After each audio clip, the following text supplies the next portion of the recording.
send you the text with the names. Oh, right. My phone away from this. Yeah.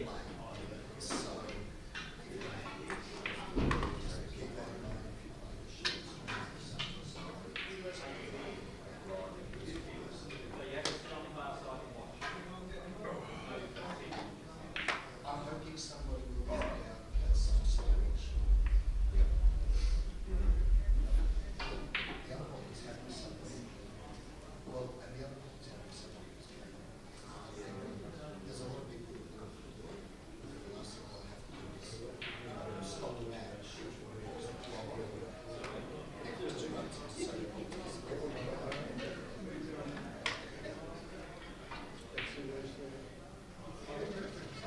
No official Yeah, I was watching Harry.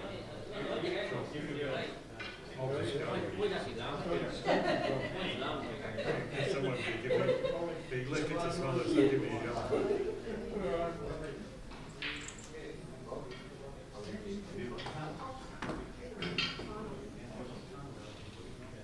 I don't know yet. I don't know. I don't even know what I'm doing tomorrow.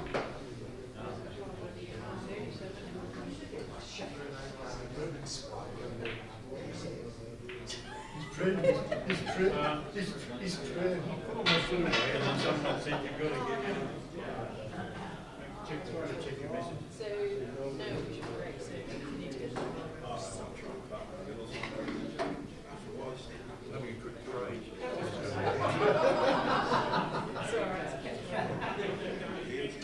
Would have been a good photograph, wouldn't it? Trade the tree.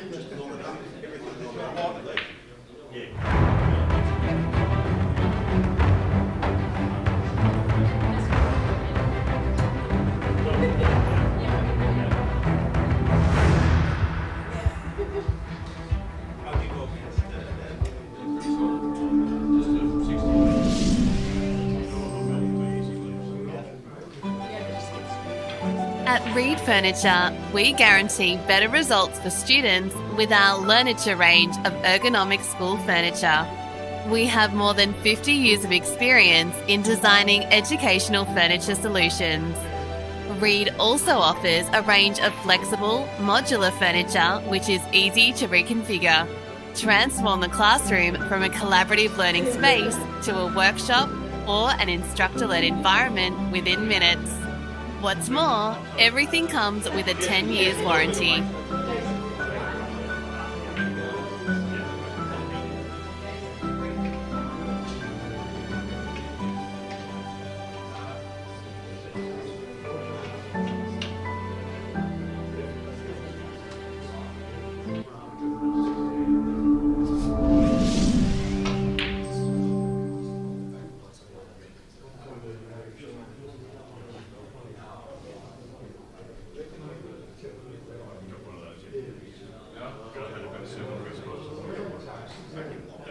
Have you been too wide or? No, I've either hit them thin or one I forced and the others I hit thin. One I put a touch and check and it ends up hitting a lot of check. I believe 2 shots. I'm off. Well, smack won't do, yeah.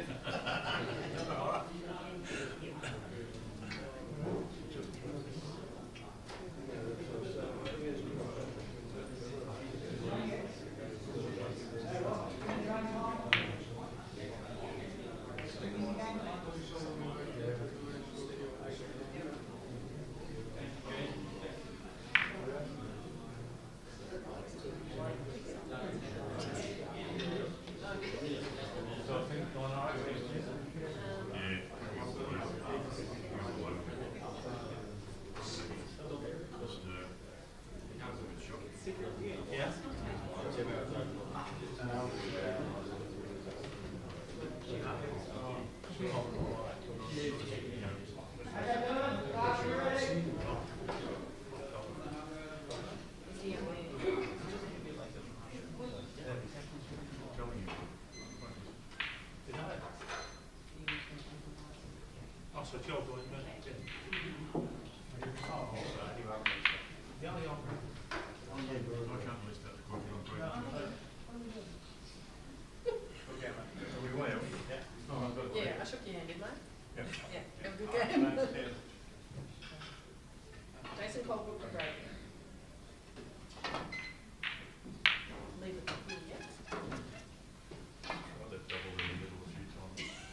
and Colebrook, 51.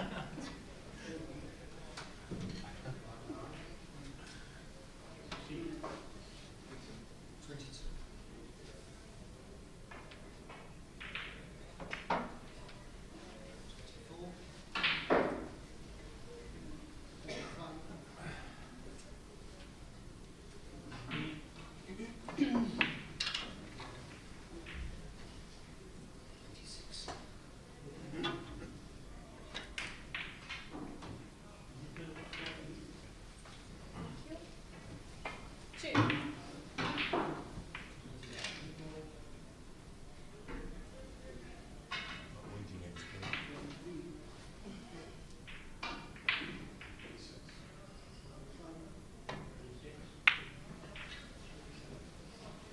Five.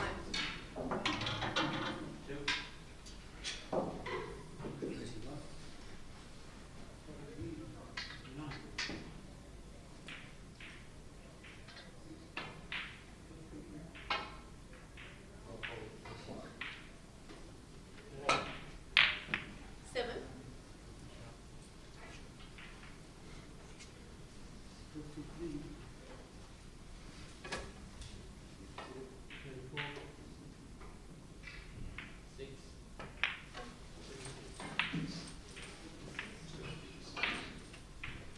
Ten.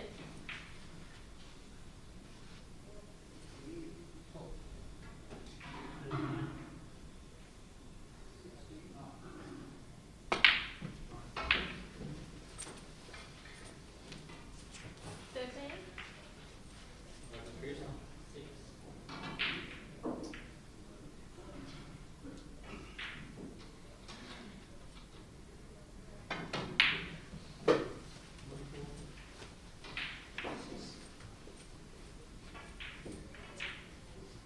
Sixteen.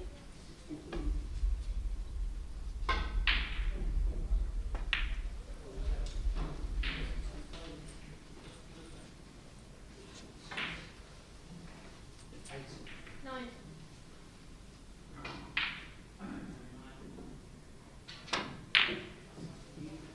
22.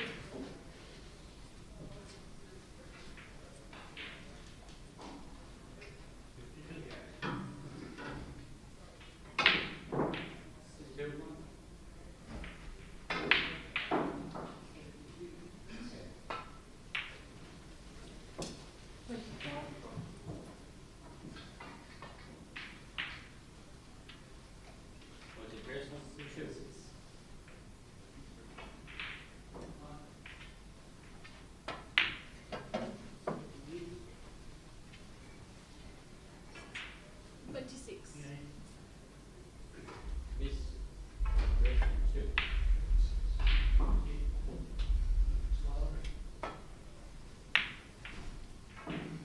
28.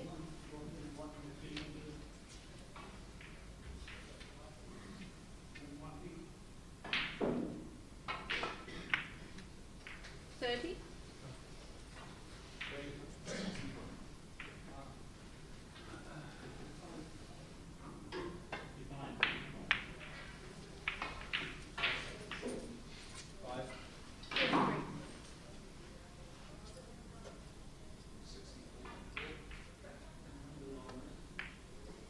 35. 36.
46.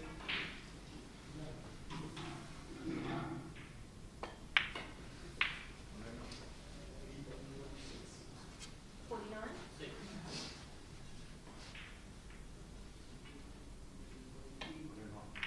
51.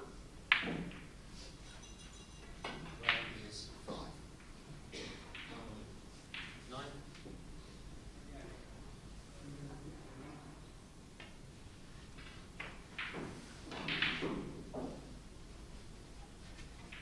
54.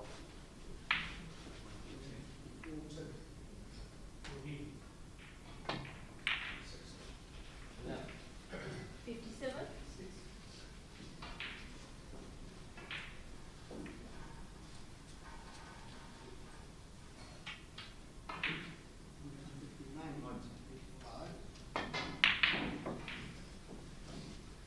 60.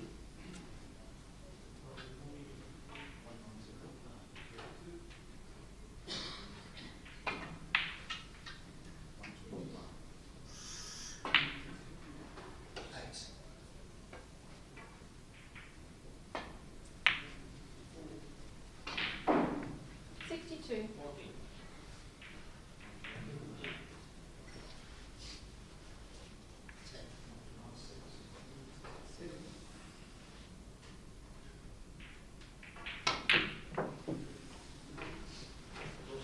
65.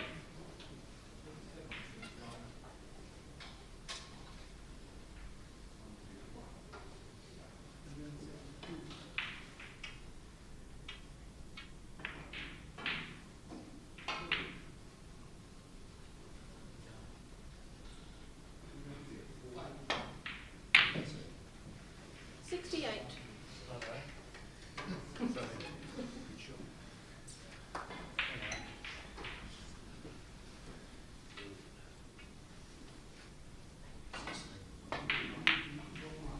71.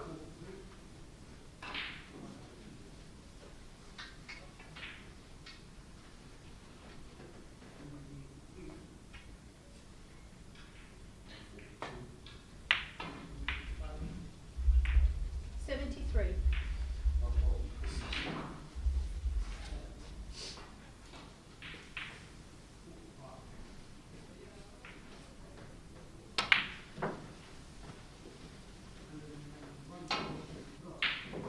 76.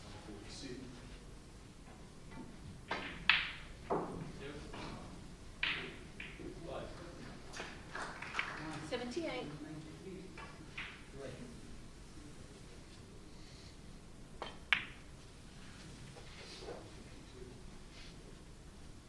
81. Both line 180.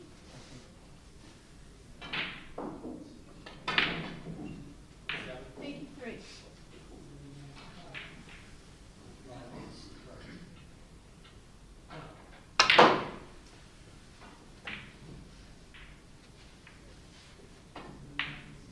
86. Both line crossed. 9.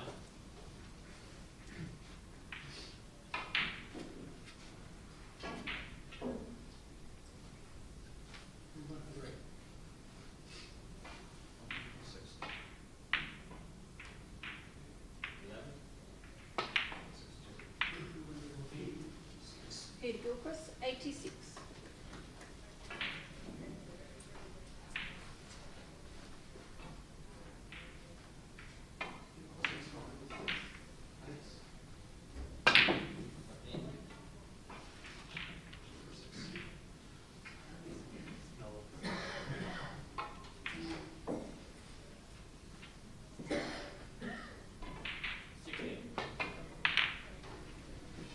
3.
think it goes now, so sometimes you can't tell from above. I know.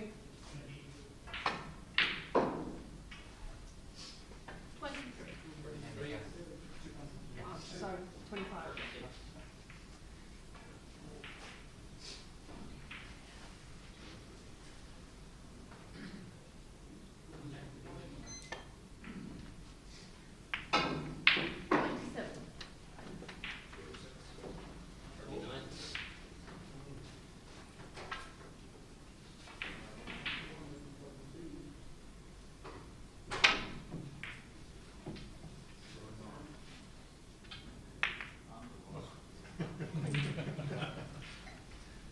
Did they have the red first?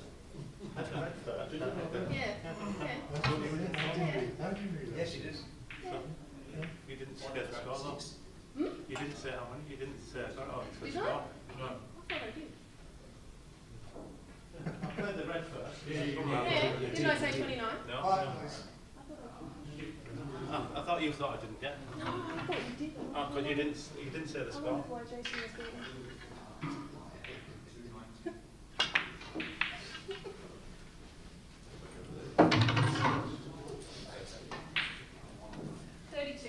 I didn't play it, but I got it. James gone up here. 24?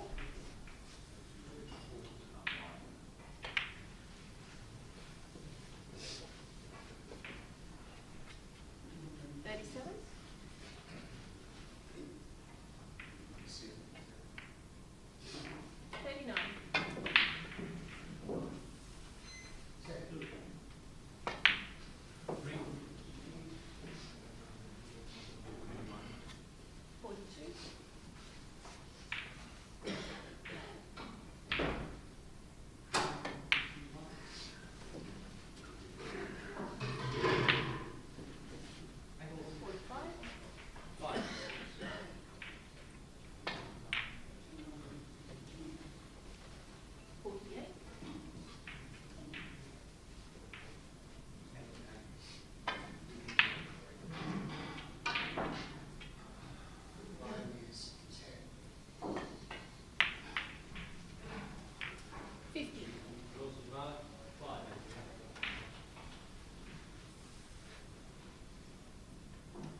crossed.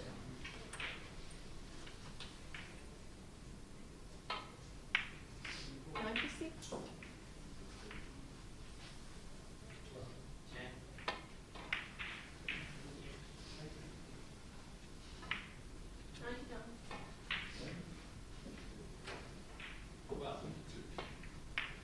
$101.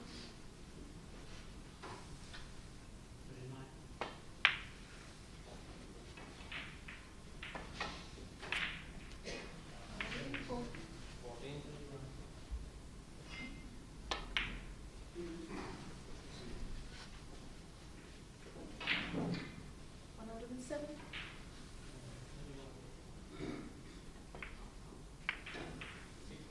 $109.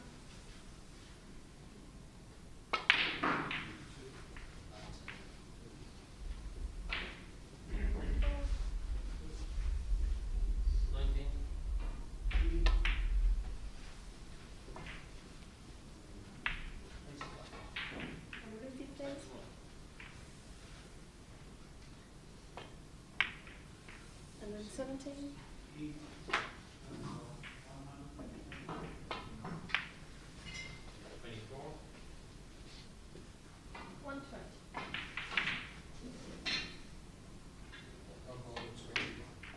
$122.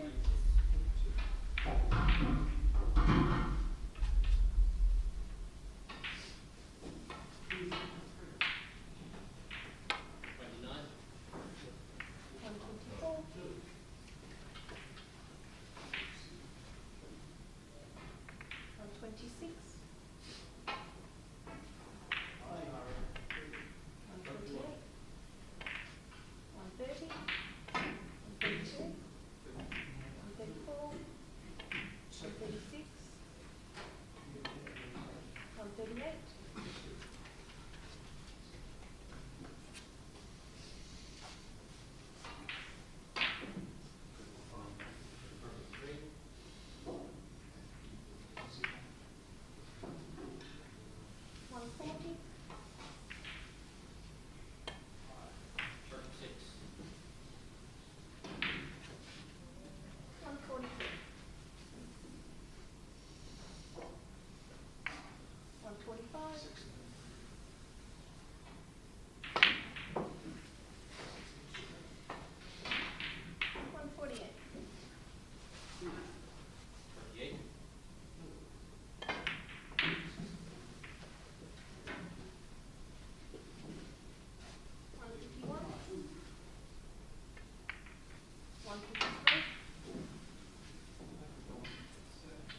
Nine.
65.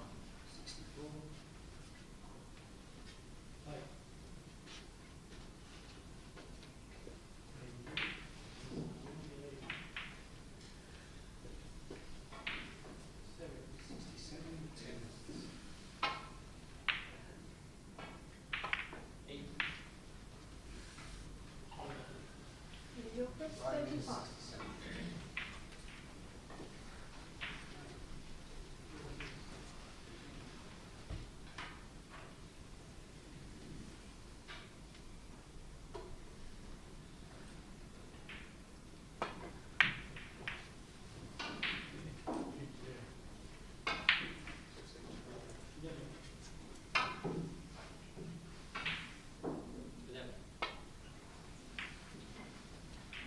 Three.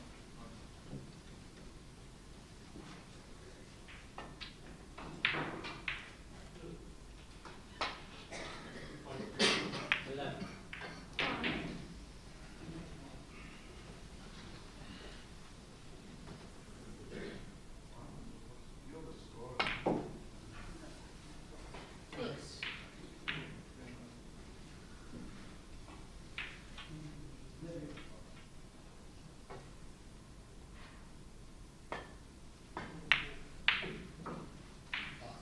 Ten.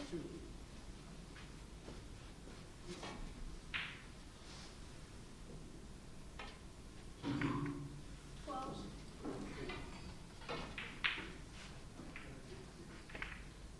14.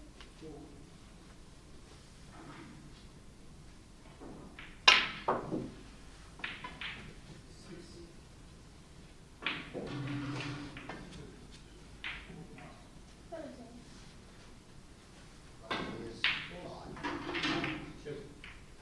19.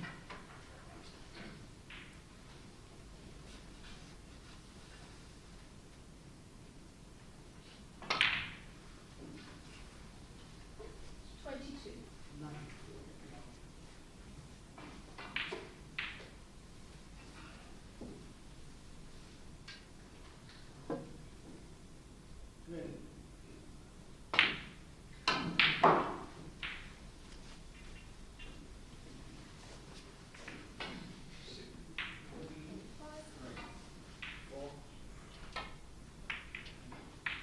27.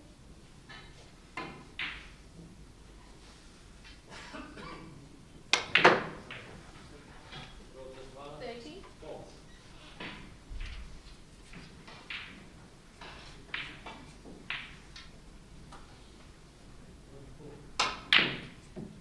33.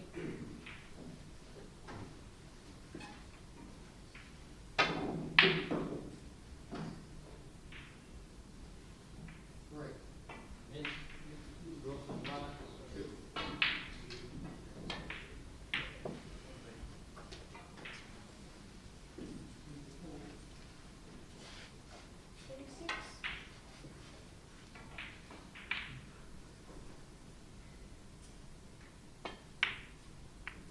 38.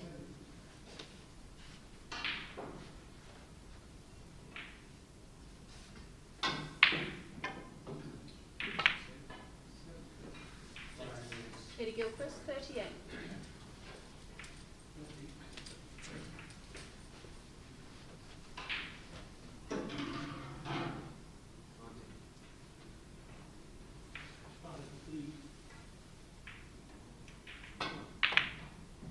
2.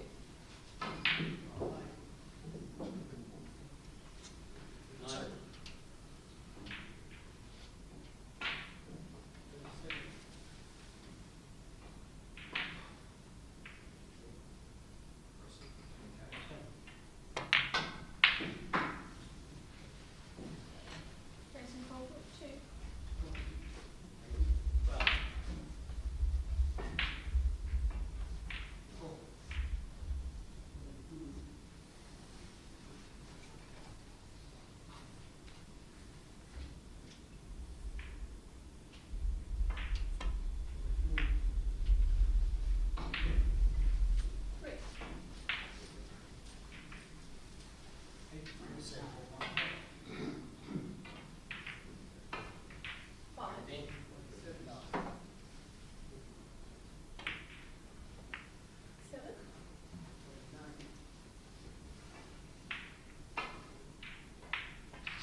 Gilchrist, 59.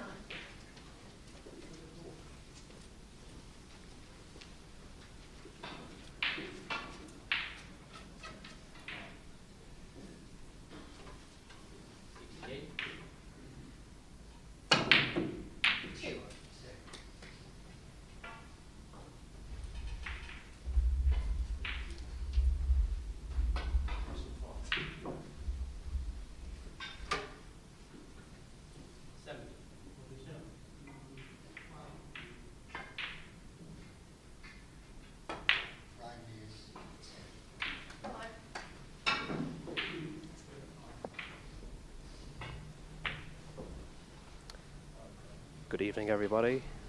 My name is David Walsh, and I'll be commentating the remainder of this game between Peter Gilchrist and Jason Colebrook.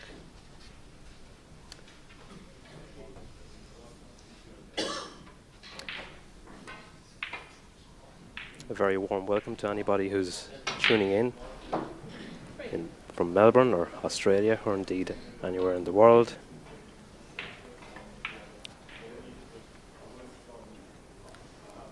This is the last 16, the 2019 World Billiards Championships.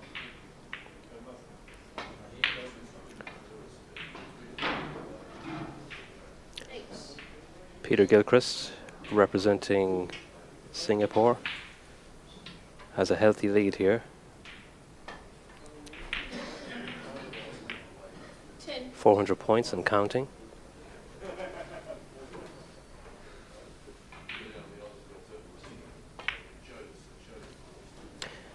Jason Colebrook, his opponent, is a very experienced Australian player. Comes from Ballarat in Victoria. Technically, you could say he's a local player, but he's got quite a lot of experience. Played in many tournaments around the world.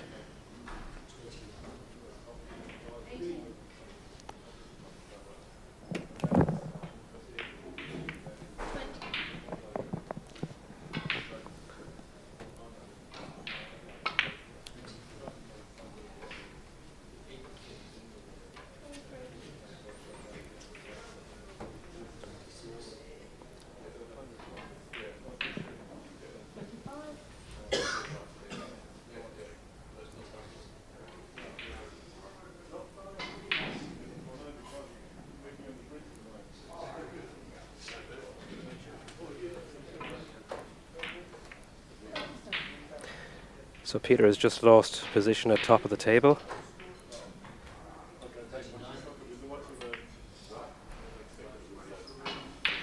And he's missed the cushion cannon.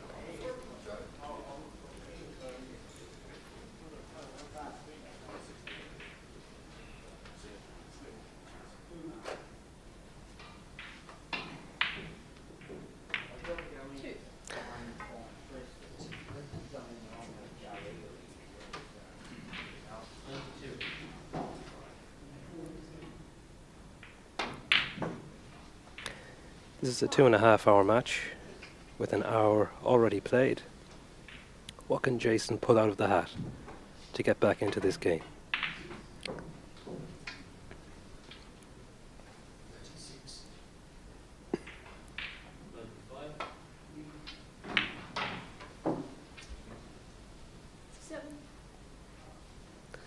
It's a nice long loser, but he doesn't have the natural pattern to play a drop cannon. Looks like a pot red.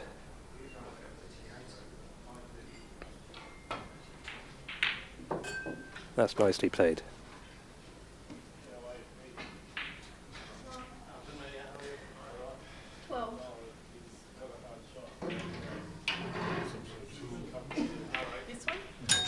Played the pot along the half ball in off angle,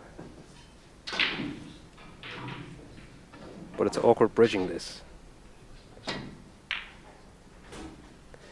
Never a gimme when you have to use one of those jiggers.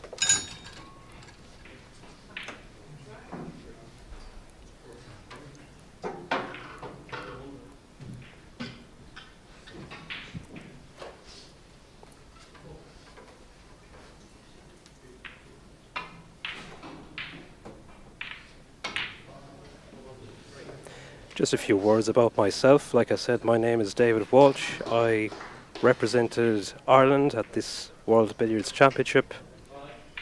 I was the sole representative. None of the cohort of Irish players travelled per se from the country. I live in Sydney, Australia myself, and this is the country where I first started to play billiards. And it seems more than appropriate that Australia be given an opportunity to host this magnificent event. This is, of course, the land of Walter Lindrum, the undisputed champion of billiards. Billiards is one of those sports where, when you look back over the years and analyse all of the great champions, 13. there is no dispute as to who was the greatest player of them all. There were many greats from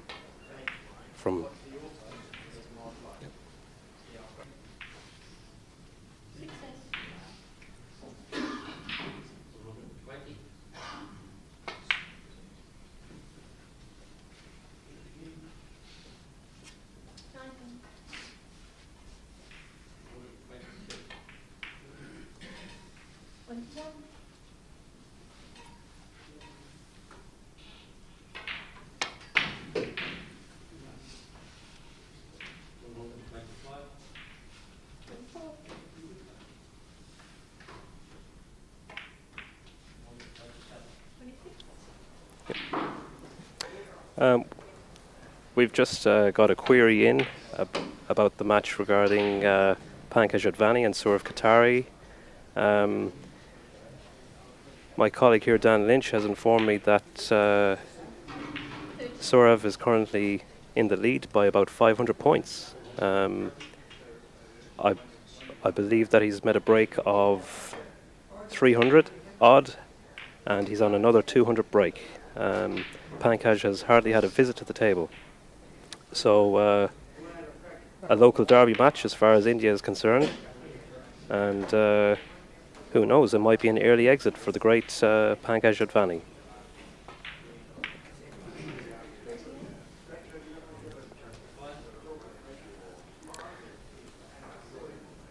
Pankaj, of course, came into this tournament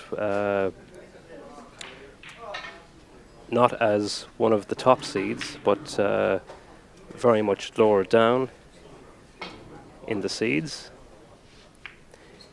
He had to play David Cowsier in his group match, and he was narrowly defeated this morning in that particular group match. Seedings are, of course, based on performances at WBL events. Pankaj has not competed consistently in those, although he has dominated the IBSF events over the past few years.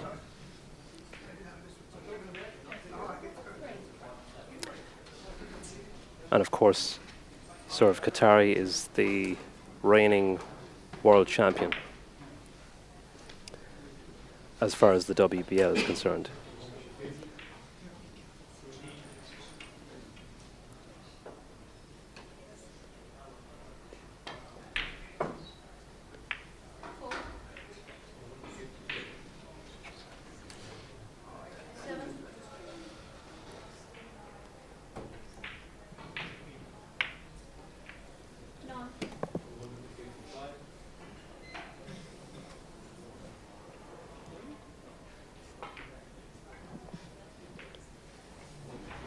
Gilchrist, 9.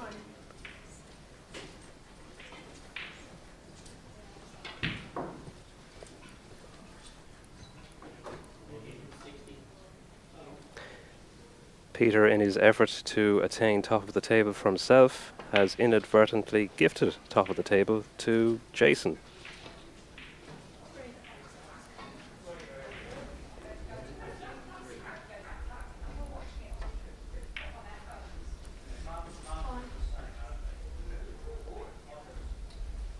Might have to be an in-off red here for Jason. The thin cut might not be an option. Well, he manages to play it quite well.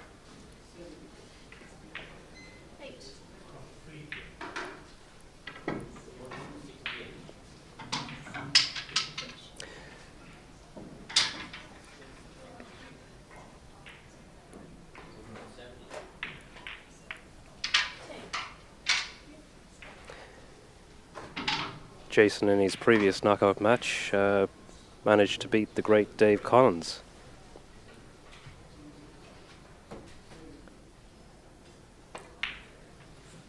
In a reasonably close encounter. Dave Collins, of course, one of the few players in Australia to have won the National Billiards and the National Snooker. So that's quite a scalp for Jason. He's still hanging on in this tournament.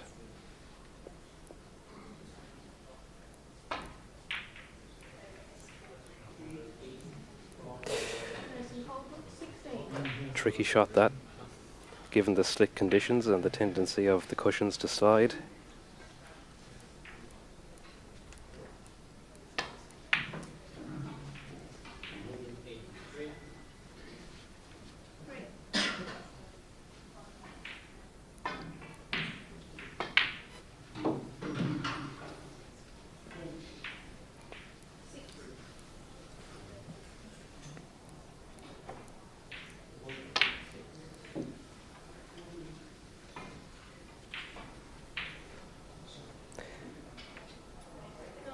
So 2 pots off the black spot, which means the red goes to the blue spot, and Peter is comfortably back down for another pot red off the black spot.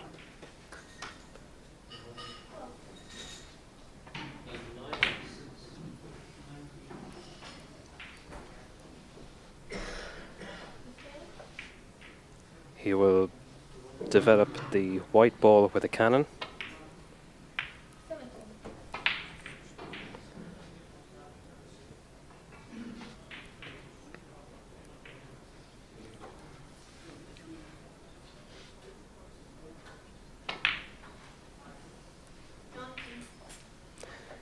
And that's a nice run through in off the white.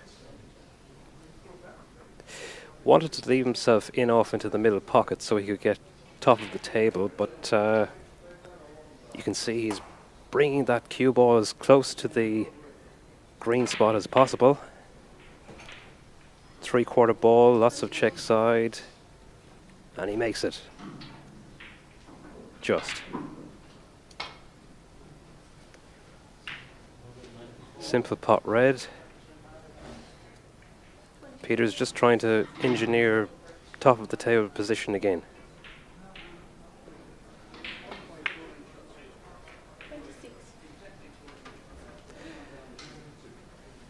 Might have to screw off the red.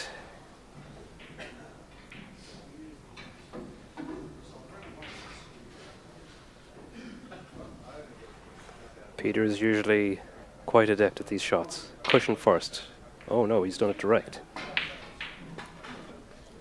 Always a risk of a smother with these shots.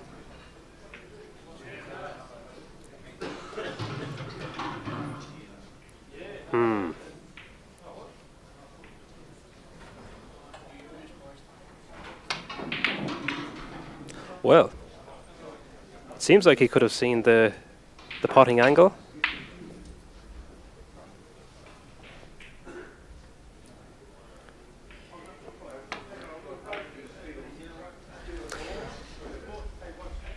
Jason, my friend, I know your pain.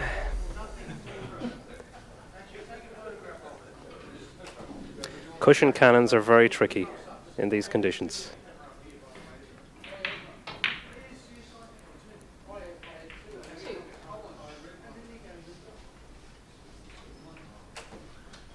Peter will just bring the white in and out of balk. No.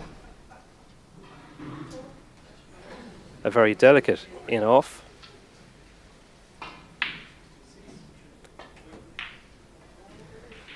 And the white's back in the box. Red's over the bag. And Peter is top of the table in just 3 shots.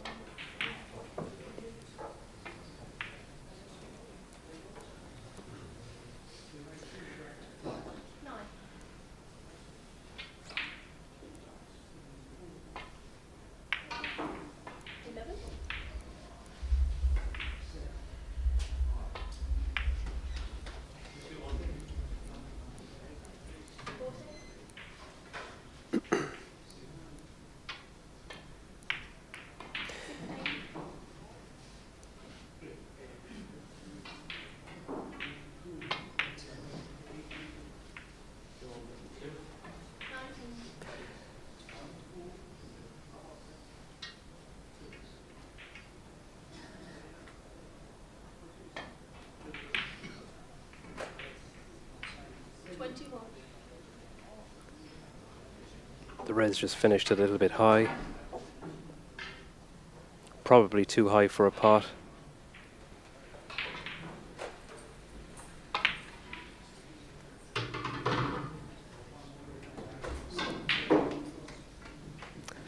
And that's a beautifully controlled run through in off.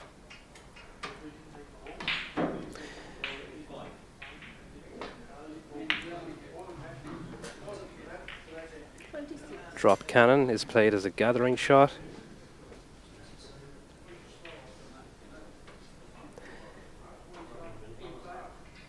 Can Peter run through and get the cannon?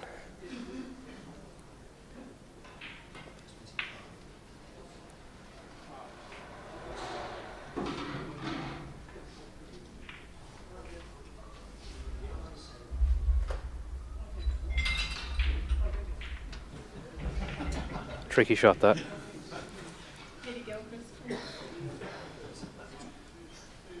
Always the risk of a foul. Oh, Jason's going to try the masse.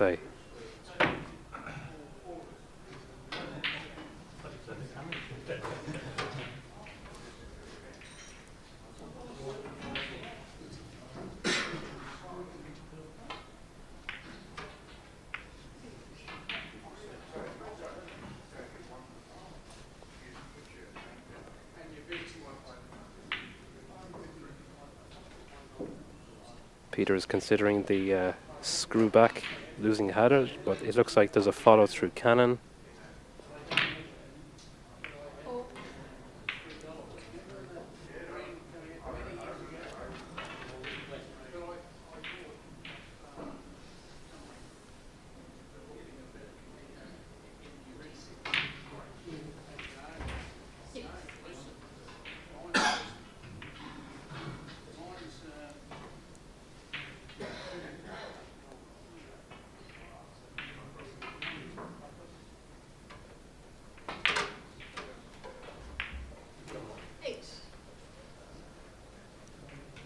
Well, this is beautifully developed.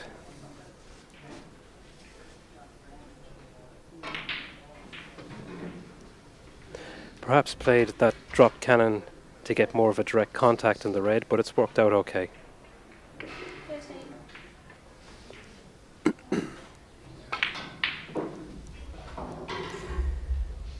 Peter Gilchrist is known as more of a loose top of the table player, quite happy to go around the tables and recover the situation if he runs out of position. But it has been noted over the last few days, particularly in this championship, that he's been playing a very precise brand of top of the table in quite a number of his matches. He's been keeping the cue ball very close to the red spot.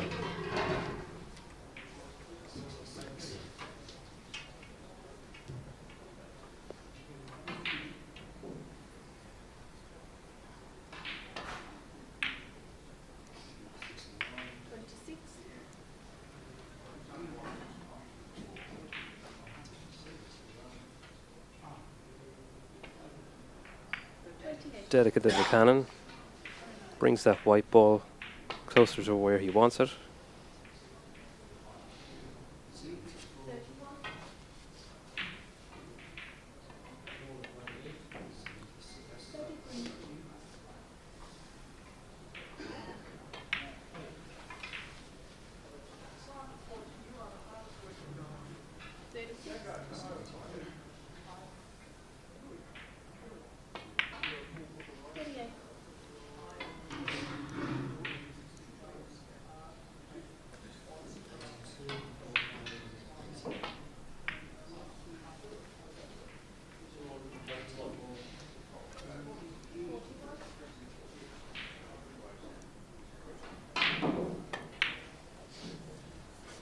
Well, that's a surprising miss from Peter. Just seemed to run out of position there. Finished a little bit lower on the red than what he wanted.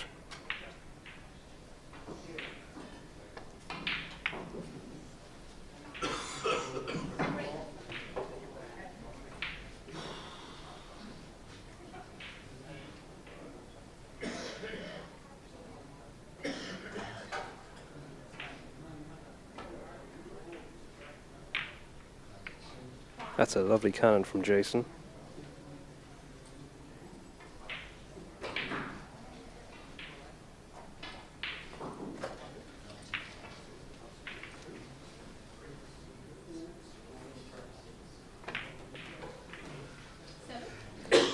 Jason managed breaks of 53 and 69 in his last match against David Collins. He'll certainly need at least that to make some kind of a match of this one, although it is slipping away from him.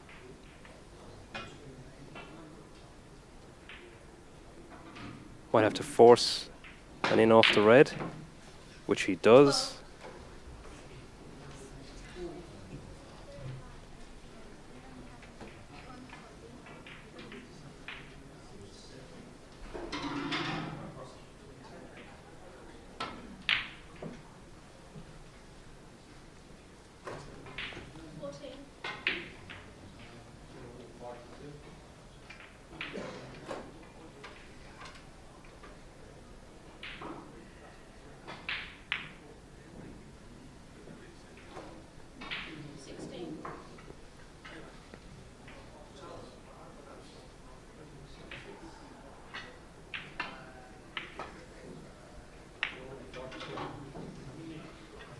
Just didn't seem to have the half ball.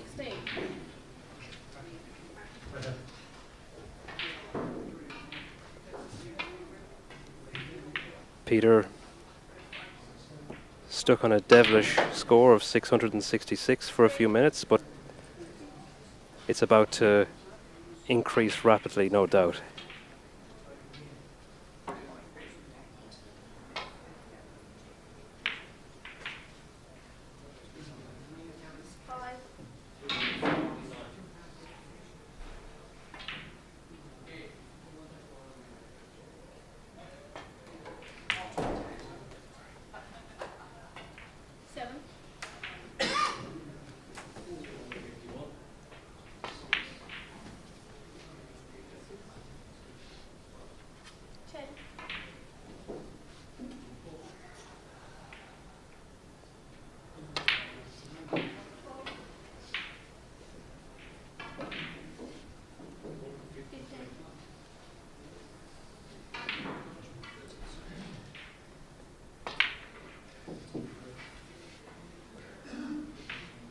One of the nicest cue actions you're going to see in the game.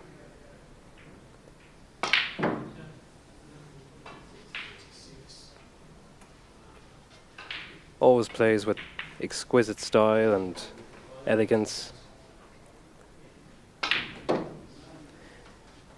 Even the simple shots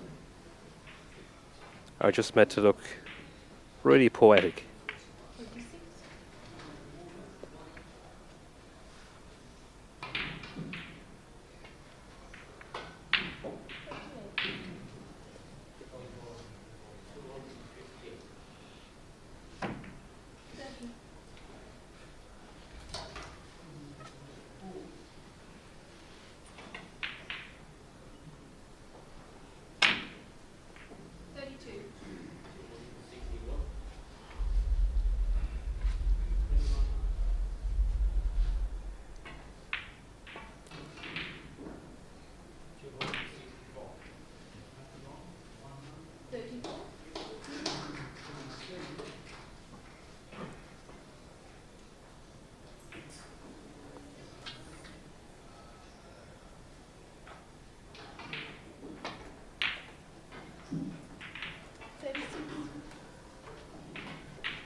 So in the other last 16 matches, as we've mentioned, Sourav Katari has been building a sizable lead over Pankaj Advani. Matthew Bolton is playing Javharia on the other televised table. Mike Russell of England is playing Steve Mifsud. Rob Hall is playing Ryan Mears.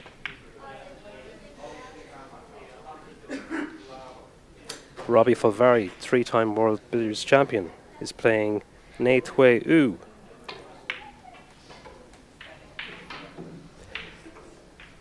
Dhruv Sipwala of India is playing Michael Pearson from Sydney. 48. Last time I looked in that one, Michael was 100 points ahead with Dhruv at the table and fighting back fiercely. I expect a close contest in that one.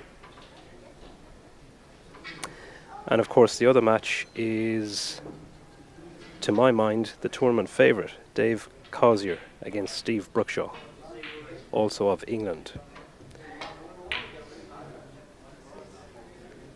54.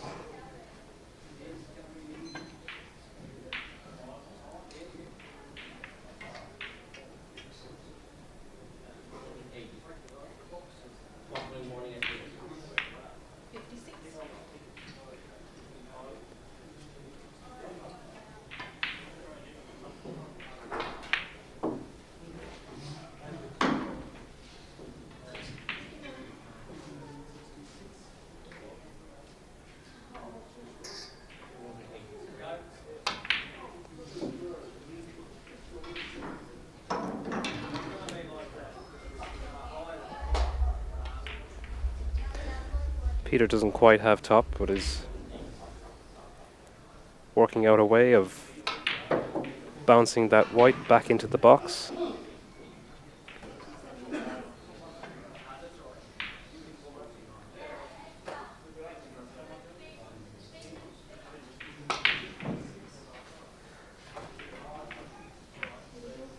That's another surprising miss.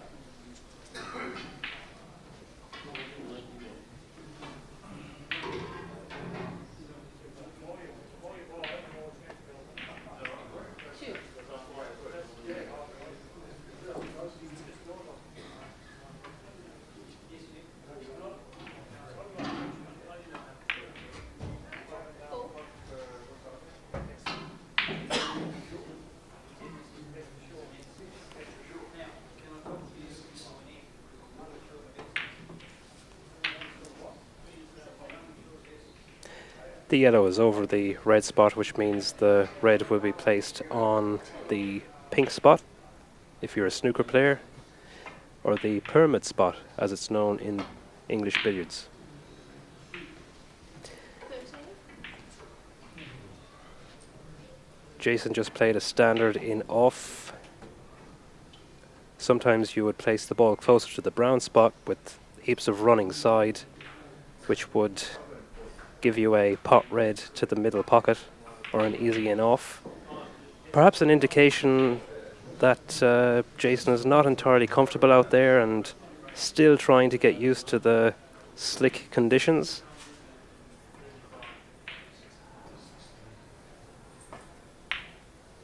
Sometimes when you're playing a world-class opponent such as Mr. Gilchrist, you're quite happy to make a few points, but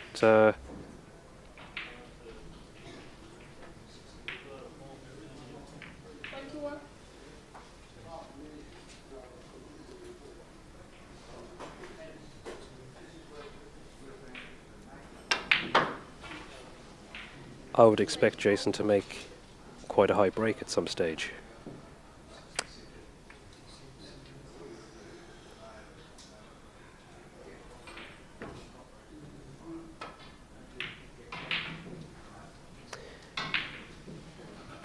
Colebrook, 24. Perhaps a little bit of impatience there from Jason. I felt he could have gone in off the red again, or left a drop cannon, or given himself an easier pot. Trying to get to top of the table a little bit too quickly, perhaps.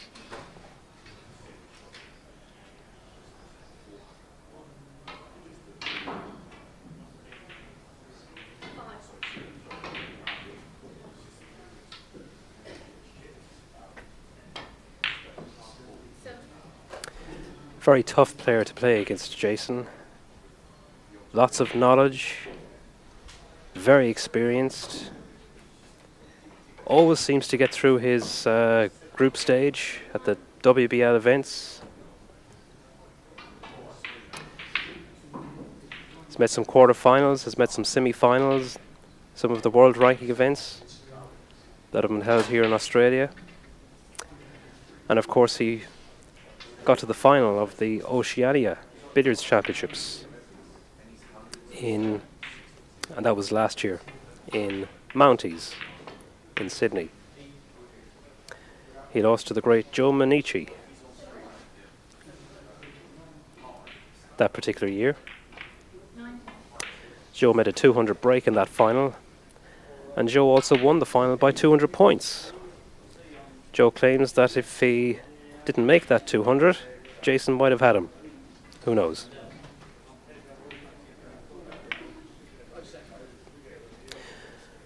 Of course, this year's Oceania Billiards champion is none other than Wayne Carey of New Zealand.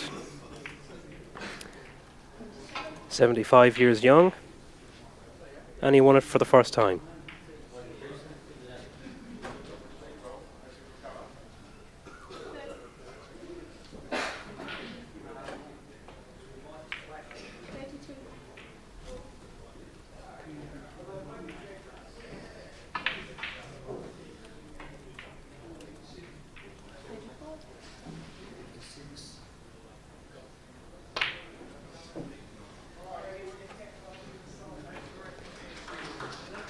I'm just going to ask my colleague Dan Lynch here what the result of the Matthew Bolton game is on the other live TV table.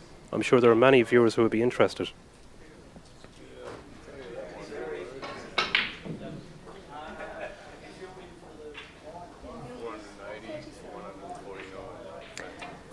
And it looks like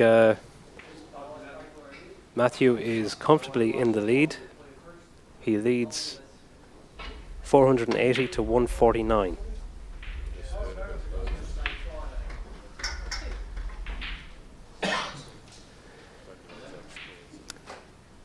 And in some of the other matches, we're getting news in that Dave Cowsier is in the lead by about 700 points. And Sourav Qatari has extended his lead against Pankaj Advani. And he too is also 700 points clear.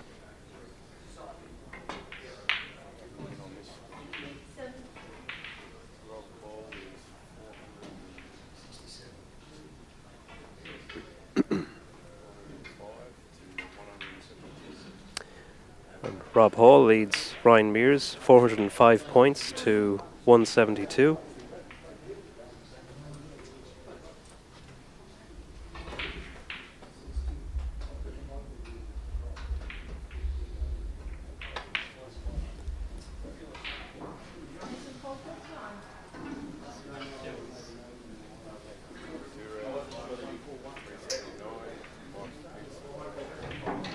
And it looks like Dhruv Sipwala has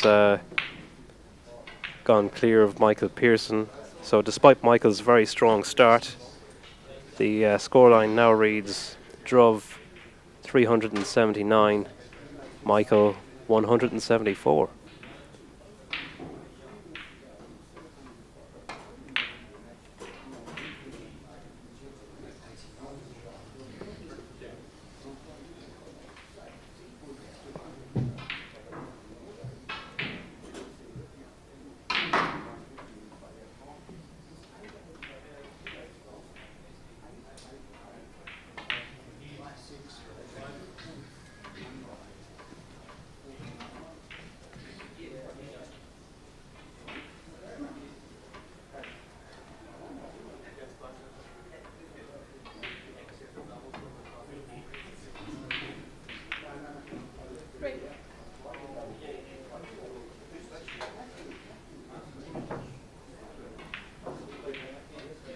So like I said, the man to beat, it seems, is Dave Cowsier.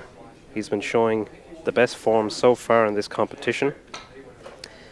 The two highest breaks in the World Championship, they've both been made by David, 463, and 446.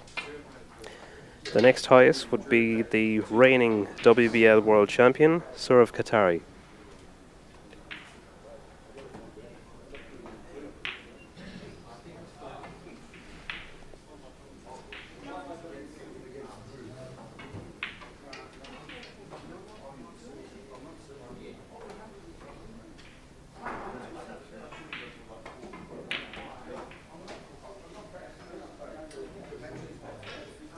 Jason just nicks the red. Let's see if he can fashion something here.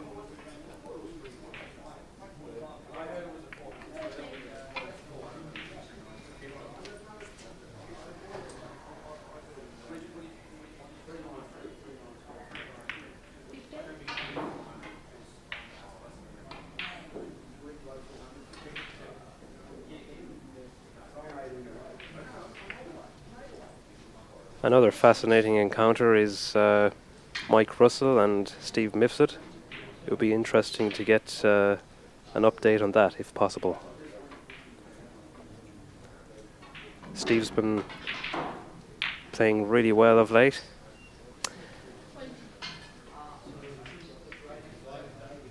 Has been focusing on his billiards over the last few months.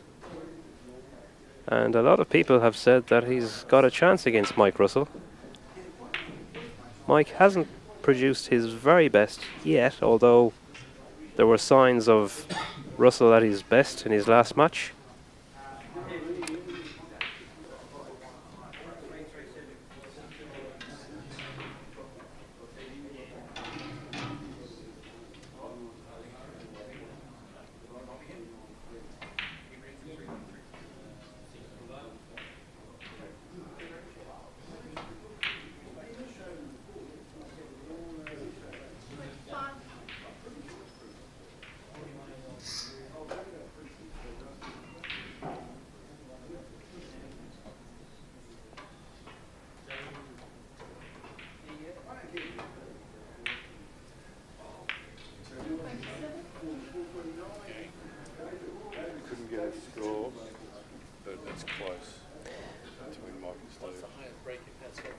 We don't have any exact score yet for the Russell and Mifsud game, but word has it that it's a really close encounter.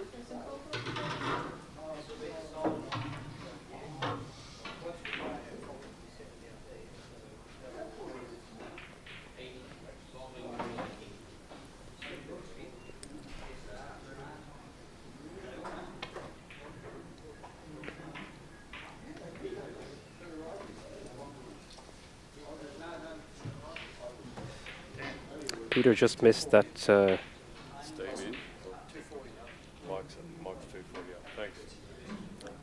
So we've just got an update on the Mike Russell and Steve Mifsud match. Mike Russell is currently 240 points in the lead.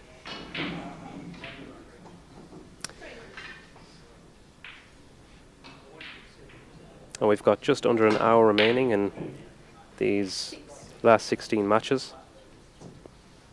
It's been a grueling day for the players. The final group matches were played this morning, and then we had some last 24 matches. Effectively, 8 players faced off against 8 to decide who would join the top 8 seeds from the groups in the last 16. Jason trying to leave himself a drop cannon there, but didn't quite work out. The yellow ball didn't travel as far as he was expecting. Mike will win off the red here, which he does. Brings the red back into the magic circle. Lots of options here.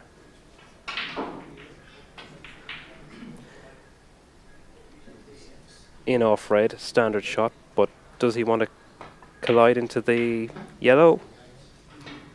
That was always the risk. He did it deliberately so that he would control where the red goes. So that was nicely played.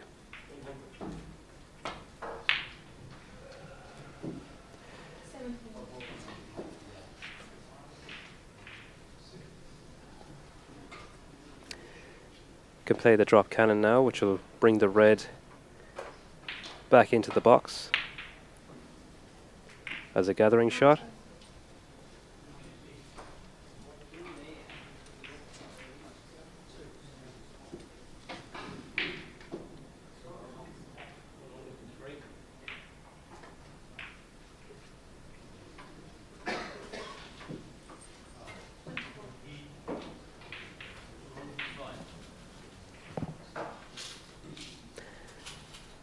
A delicate mini drop cannon here.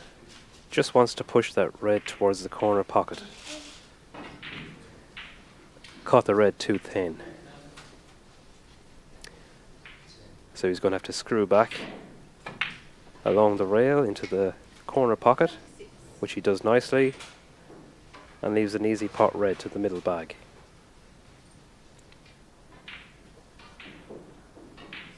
Doesn't have to do anything spectacular with the red. He's got the yellow ball in prime position.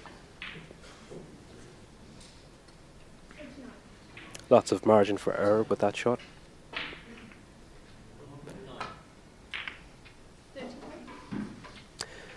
Seems like he didn't quite have the angle he wanted, so he had to force the cannon slightly.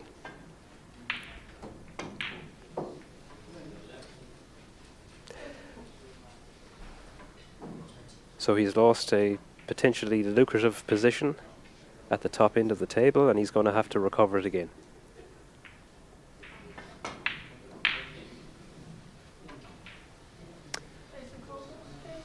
Yeah, just trying to give himself that in-off yellow into the middle pocket, but missed the long loser.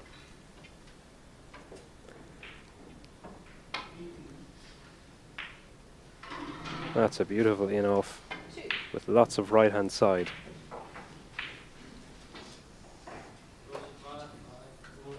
Delightful shot that from Peter Gilchrist. So many shots these top players play, they look really, really easy. Believe you me, they're not.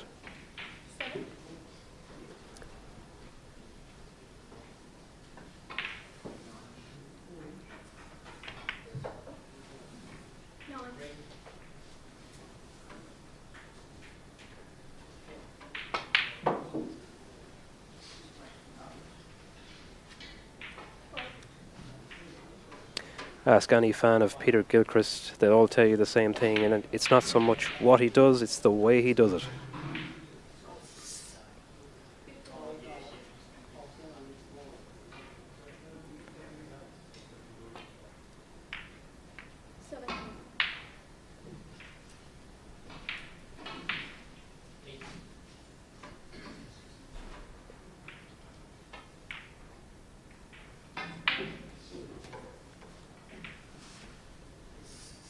Another delicate cannon off the white. Red travels a little bit too far.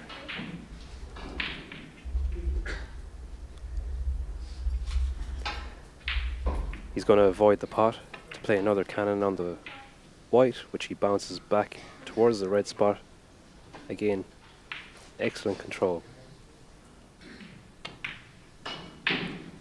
Wonderful play from Peter. And in the blink of an eye, he's back in prime position at the top of the table.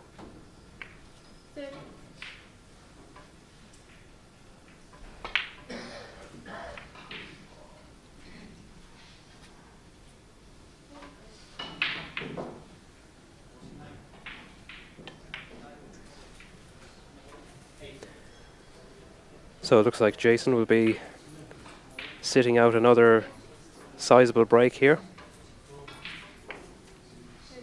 And like I said, this is very, very precise and compact top of the table. We've been seeing this all week from Peter.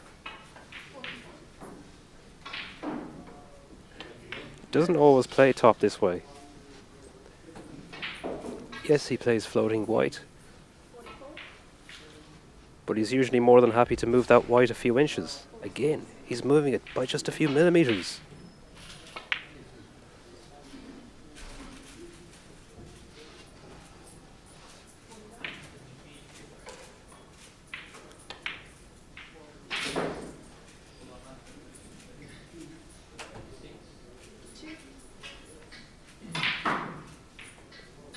This is really fascinating. Are we seeing a little formula being devised here by Peter? A formula that might win him this year's World Championship. Sourav Qatari certainly took the world by storm at last year's championship in Leeds. He very, very unexpectedly won that championship, although he has improved a lot. But it was Sourav's top of the table play that won it out.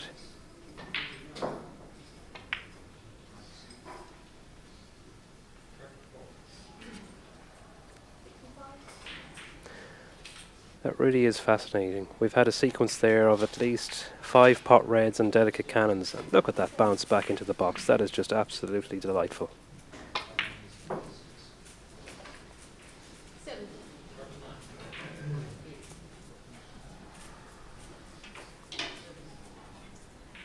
You just roll this red into the middle pocket. And again, we might see another sequence of delicate cannons and pots.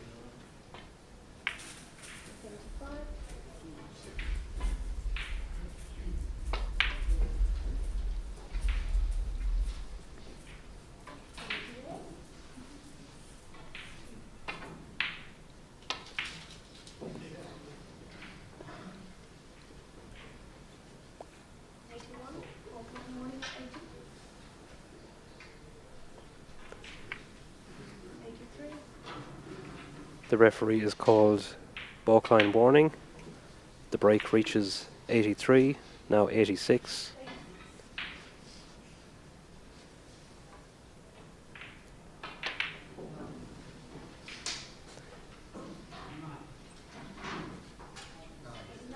Peter will have to cross the balkline before he reaches 100 points. Doesn't quite have the angle on this red.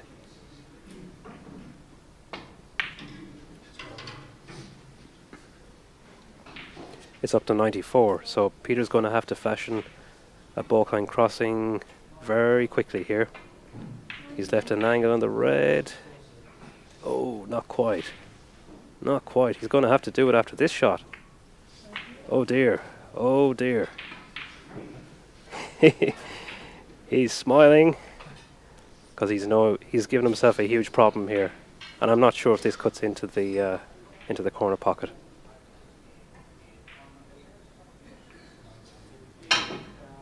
Oh, it does. It does. And he gets the cannon. It's a 5 shot.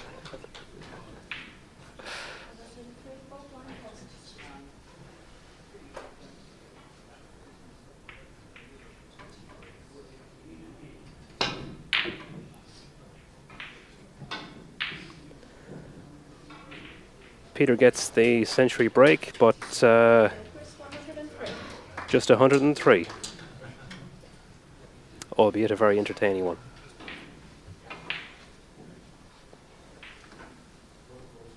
Peter is representing Singapore at this event.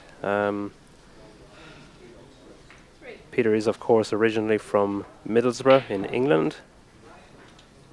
He would have played in that famous Teesside Boys League, which has churned out a lot of talent over the years. Mike Russell, Dave Cosier. They've all come from Middlesbrough.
Peter's highest break for the competition so far is 386.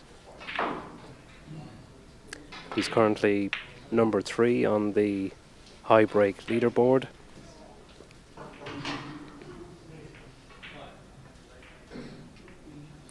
Peter's also made 6 breaks over 200, as well as numerous centuries and breaks in the 90s and 80s.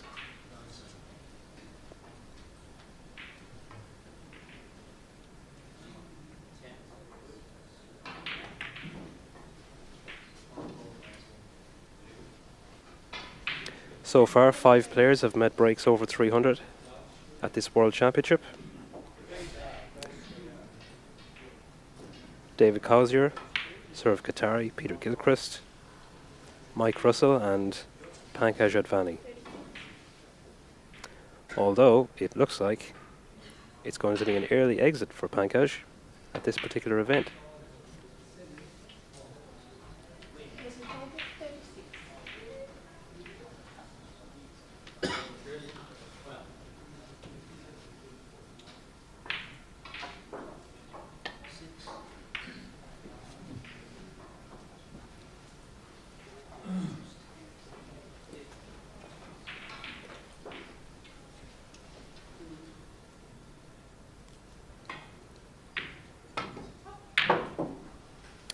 Perhaps signs of fatigue are starting to show as both players have missed a couple of easy shots.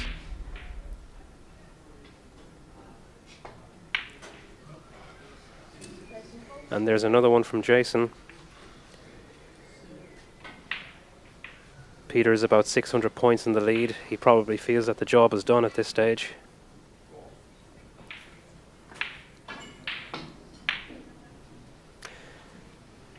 "42 minutes remaining. I fully expect Peter to get well over 1,000 points in this match."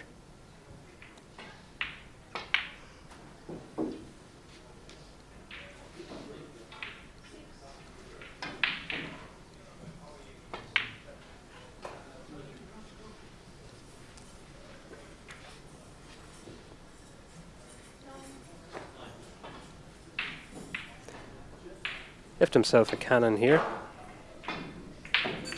She plays with a little bit of right hand side, running side.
This year's World Billiards Championship has been kindly sponsored by Endeavour Life Care, and the World Women's Billiards Championship, which is also going to be run over the weekend, is sponsored by Silex Ergonomics.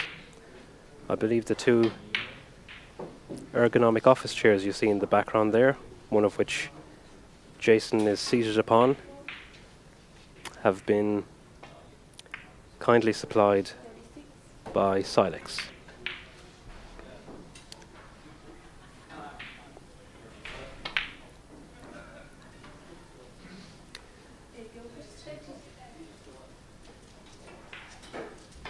This is the grand finale table. We all know of the famous or the infamous pit in Leeds. Well, we've got our own here at the RACV club in Melbourne.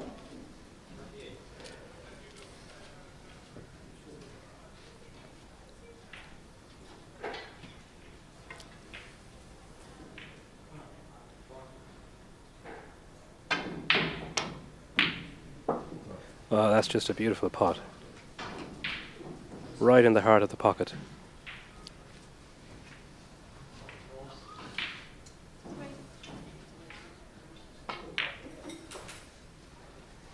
You cannot help but wonder, some of these top billiards players, if they had ever put their minds to it, they would have competed with the likes of John Higgins and Ronnie O'Sullivan and Mark Williams and all of the top snooker players. But it is a different sport.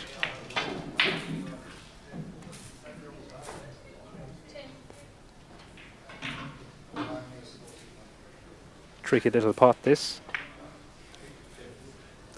Yeah, always difficult along the rail.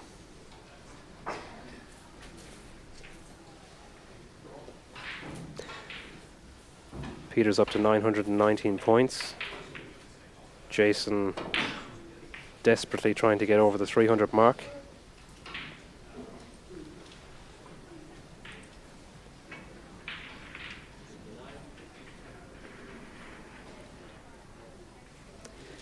This is a 2.5 hour match. It's a long time to be stuck in the cage with a wild animal.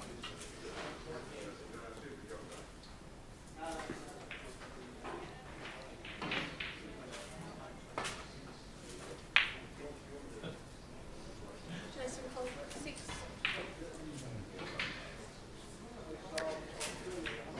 It's funny how you miss pots against the top players that you wouldn't get against other players.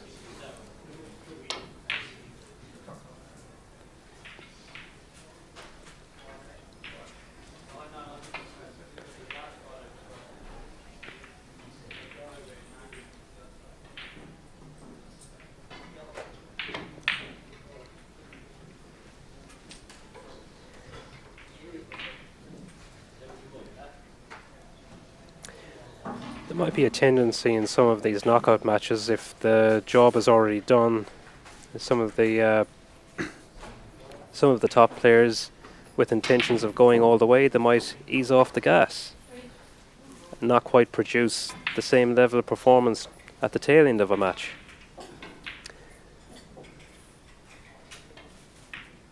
Certainly doesn't apply in a group match when they're trying to rack up as many points as possible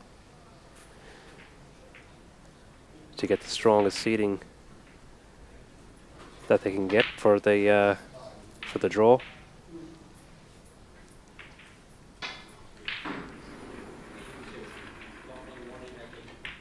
Peter was just eyeing up a possible in off white, but it just wasn't quite on.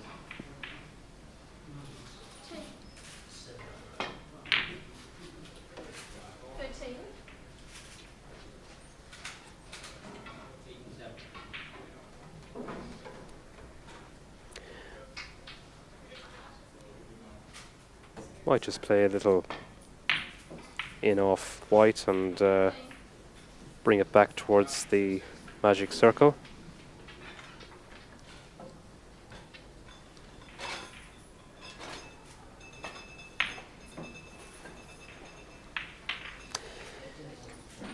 Plays a 6 shot,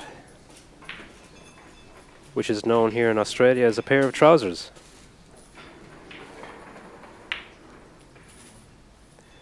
Deliberately played it because he knew he had the drop cannon off the white.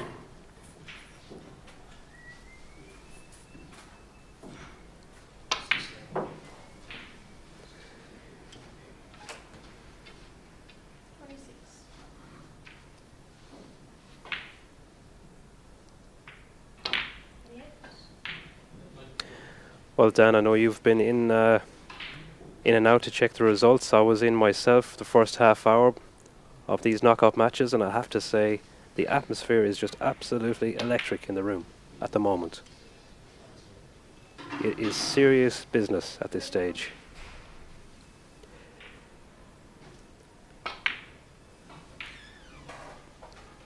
Some of the players are now starting to bring in the wives and girlfriends and family.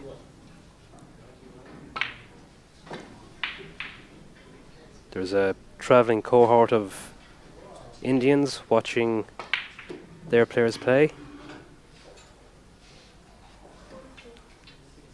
The English players are all pulling together. If one gets knocked out, they'll shout for the other guy. But I have to say there's been a wonderful sense of camaraderie amongst the various nationalities and even amongst the various abilities. It truly is a gentleman's sport.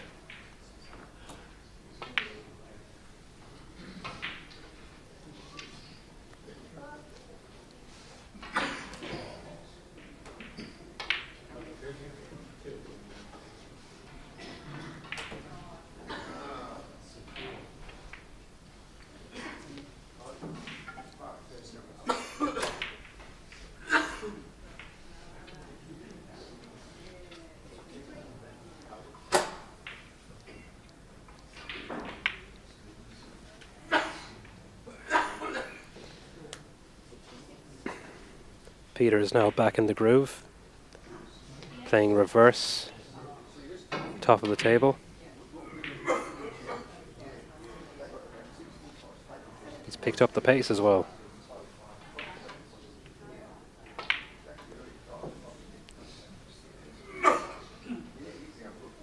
The break goes to 74. He will be getting a polite warning from the referee.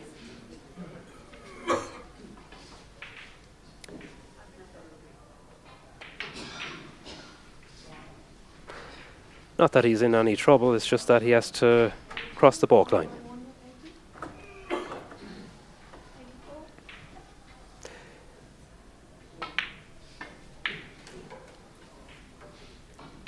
The curtain raising event, the World Open, did not apply the baulk line crossing rule, but this one does,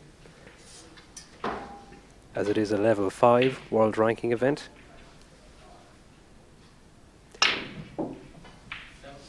Peter runs through with a nice arc on that yellow ball. It's 2 off the spot, but he has crossed the baulk line.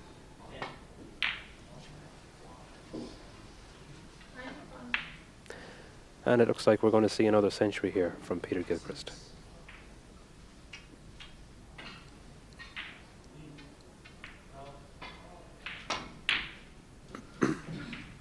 Oh dear.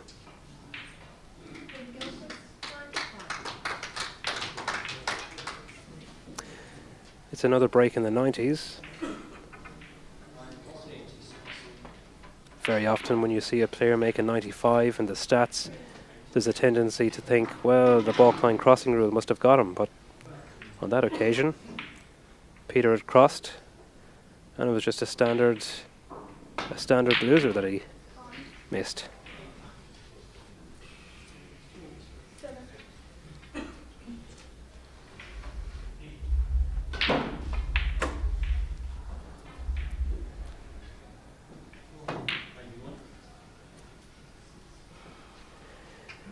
Well, it looks like Jason has left an easy in off here for Peter. And the red is over the bag, so we might see a sizable break here. What Peter's going to try and do is, at some stage, is get the white ball. Well, oh, he's completely surprised me there. He's obviously in exhibition mode. Well, what about that?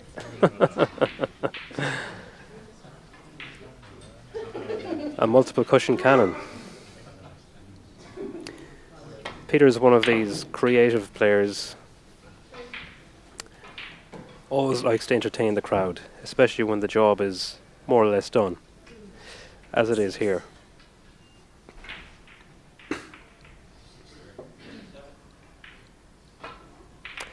You've got the creative types such as Peter and a fantastic player from Myanmar called Pauk Sa, who I had the pleasure of watching this morning.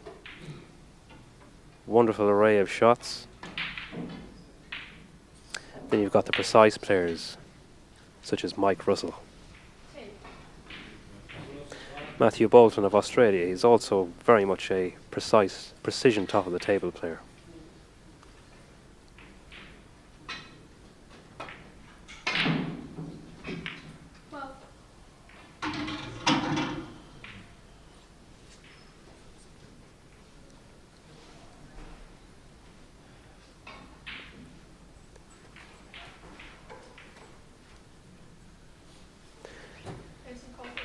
Tricky little in-offs those.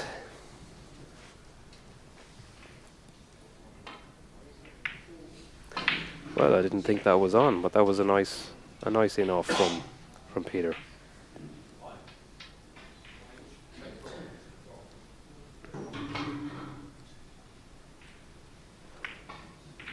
And that's just delightful. 1,020 points and counting.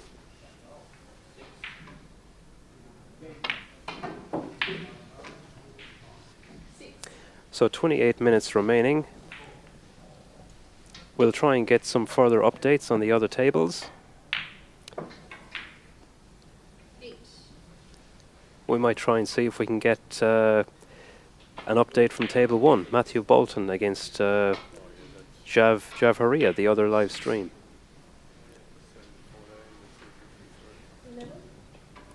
And it looks like Matthew Bolton will be sealing his place in the quarterfinals very soon. He currently leads 714 to 266. Bit of a surprise result that. I was expecting a closer game. Jav Haria is the new kid on the block. Improved rapidly over the last couple of years. Got to the final of the World Open just a couple of days ago and gave Dave Cosger an almighty scare.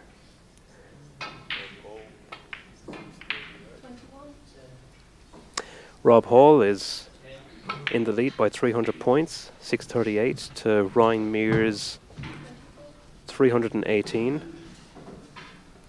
To be expected, Rob is quite an experienced player at this stage. Ryan is a very, very talented cueist, relatively new to billiards, a snooker convert, as most of us are. Dhruv Sipwala is romping home against Michael Pearson. He now leads 632 points, and Michael Pearson is on 230. Well, he's obviously kept Michael in his chair for that one, because Michael did lead by about 100 points at the start of that game.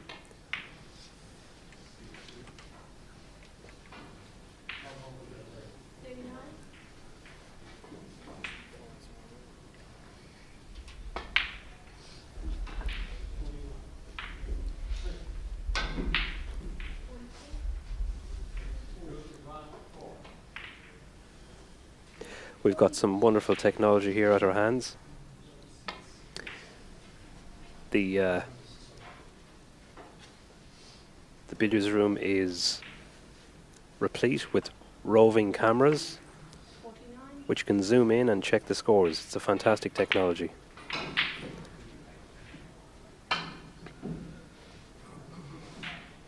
Gone are the days of pigeons.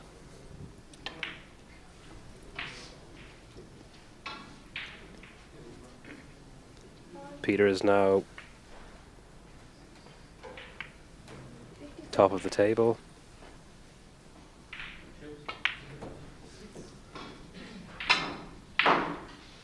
The balls are in perfect position for a monster break.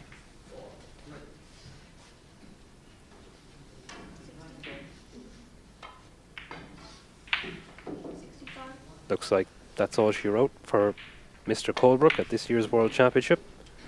But he's had a good run.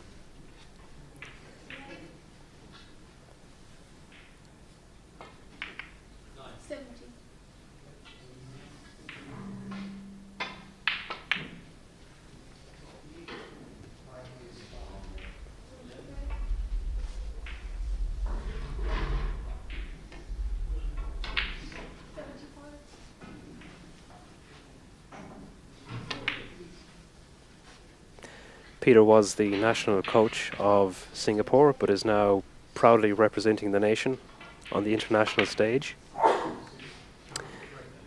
He will be competing at the Southeast Asia Games in a few months. The big prize there, of course, is the gold medal, which is the be-all and end-all for Asian cue sports. A number of disciplines are represented: billiards, snooker, and 9-ball pool, I believe.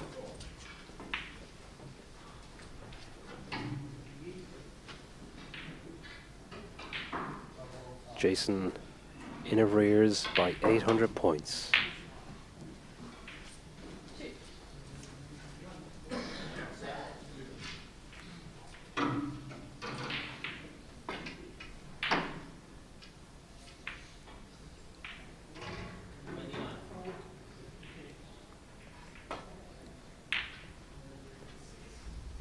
Can he fashion some kind of a break?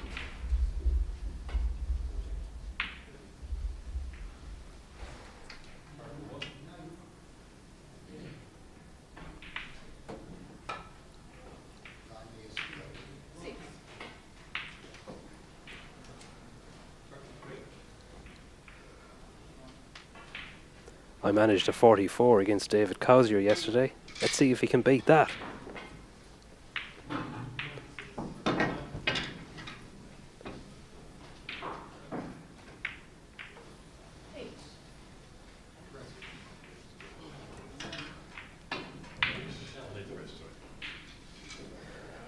Almost like an exhibition match at this stage.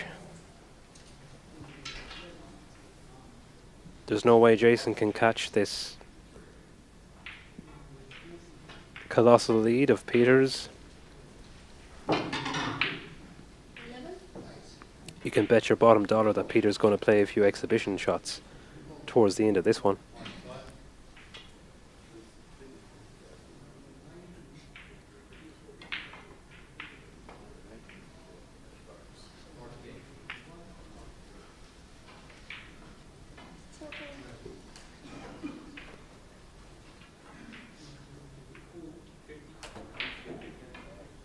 I have to say the facilities at this year's World Billiards Championship have been absolutely superb.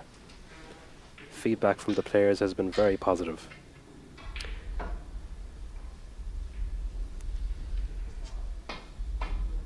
A wonderfully ornate billiards room. A real sense of history and prestige at the RACV club. And you've got this wonderful photograph of Walter Lindrum in the corner next to table number 1. A beautiful portrait. It's got that classic Walter Lindrum smile, which is the table that Matthew Bolton is now playing on against Jav Haria.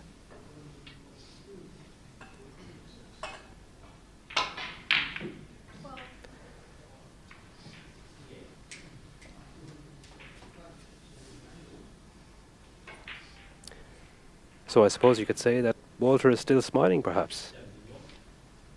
Matthew currently the best Australian billiards player by a country mile. Nobody can get near him. And it looks like he's comfortably through to the quarterfinals.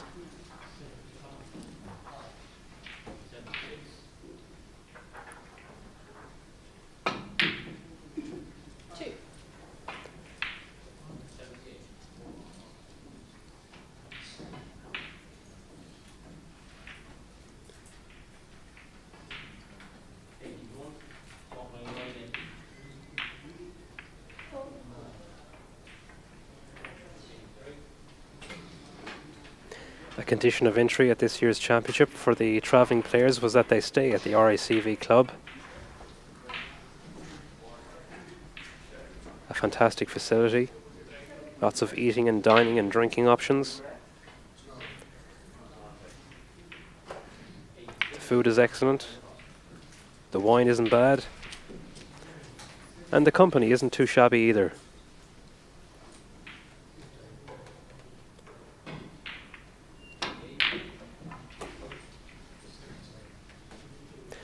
It's not so much about the mates you travel with, but it's the mates that you make along the way. Just the other night, the Irish team, represented by myself, and the Malaysian team, represented by Adwin Tay. We went out for Indian food, and we bumped into a number of the guys on the Indian team.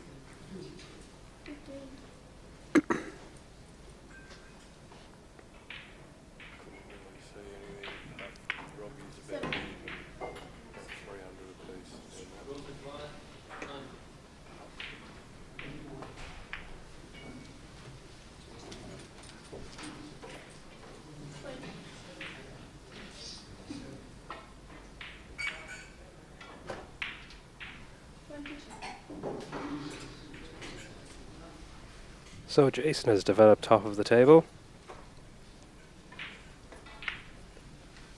His break is up to 25 and counting. Let's see if he can make a big one.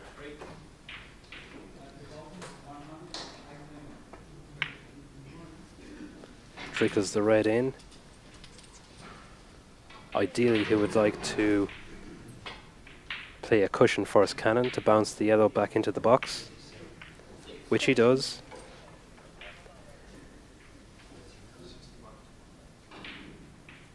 Wants to finish high in the yellow so he can play a cannon, and play the cannon in such a way that the yellow goes back below the red. Lots of left hand side to bring that yellow across. Nice shot from Jason. A little deft screw back. Got a nice angle on the red. He could play a delicate screw back, or he might push through. Decides to push through, so he's going to try and play the cushion first cannon. Might not have the angle for it. Could play with right hand side. Just a touch of right hand side. Back in prime position here. And this is a nice little sequence of top of the table here from Mr. Colebrook. Albeit too little too late.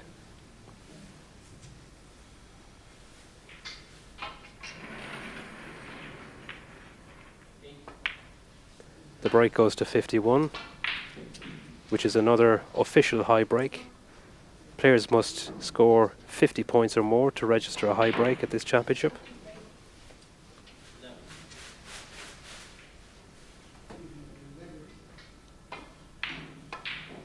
As far as I know, Jason's highest break is 69. So let's see if he'll be getting his first warning.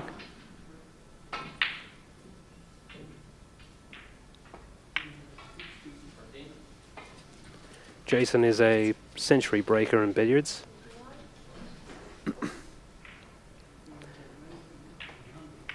Plays to a reasonable standard at a national level.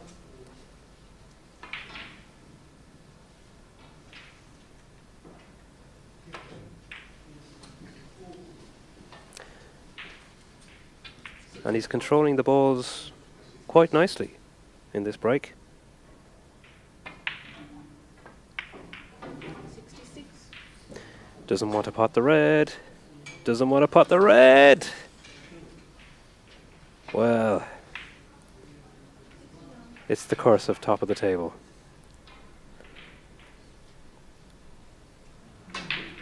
Has a little cannon and plays it nicely. So he might just still be able to retain top here. He's going to run through and glance off the yellow with this shot. Wants to give himself a pot red. Might go in off. Might not have a desirable potting angle. Yes, so he goes in off. The break's up to 76. Will Jason get a warning from the referee?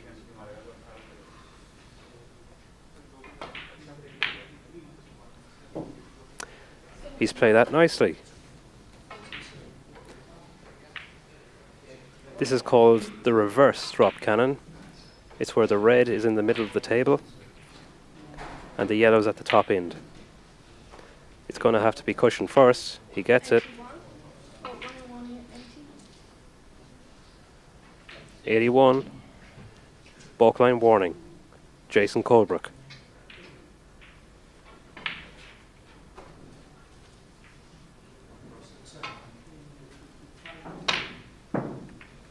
Oh, he was trying to Peter Gilchrist shot.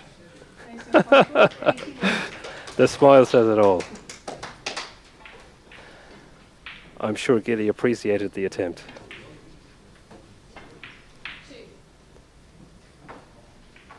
Well, that was nice. That was a nice break from Jason. Always nice to give a good account of yourself.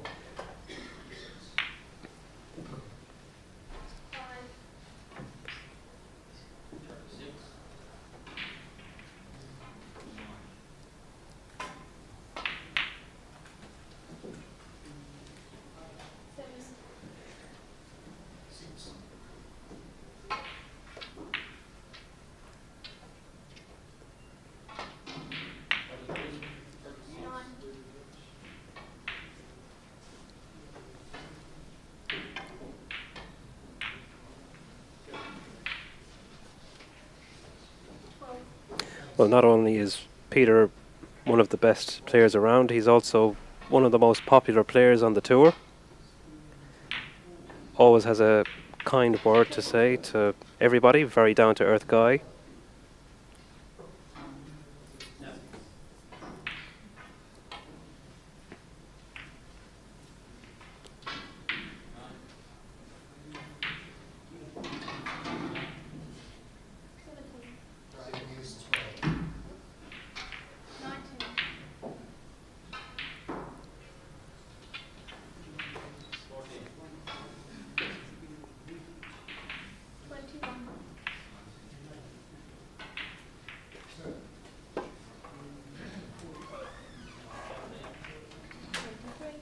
Loves the crowd. The bigger the audience, the more the exhibition shots. And now we're going to see some nurseries. Oh, this is just wonderful.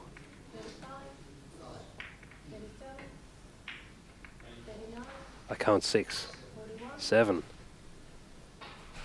8 cannons in a row. This is what they call taking the balls for a walk. Try to get it back again the other way. Now, what's on the cards? How many cushions? Dan says 15 cushions. 3 cushions?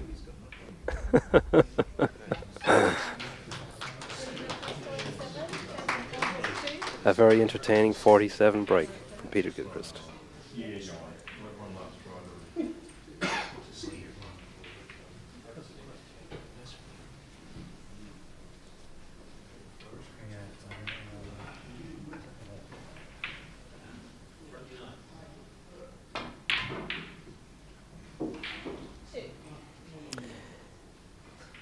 That was, of course, a foul, so Jason has elected to respot the balls.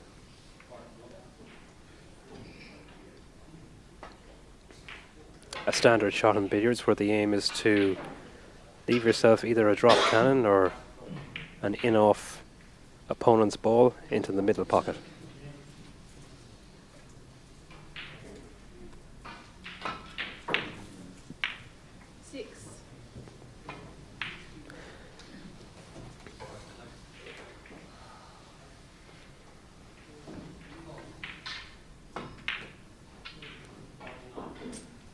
Colebrook, 6.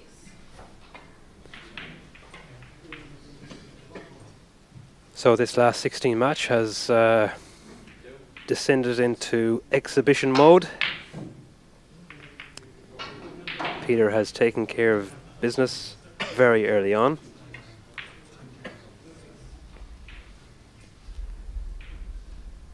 Jason just trying to get as many consolation points as he can.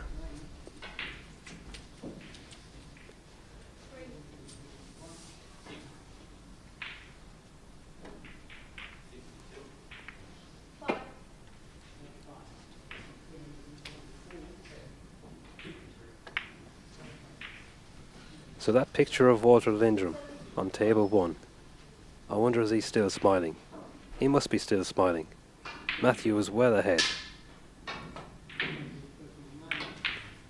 Then again, who would Walter shout for? Is he shouting for the Aussies, or is he just shouting for good billiards?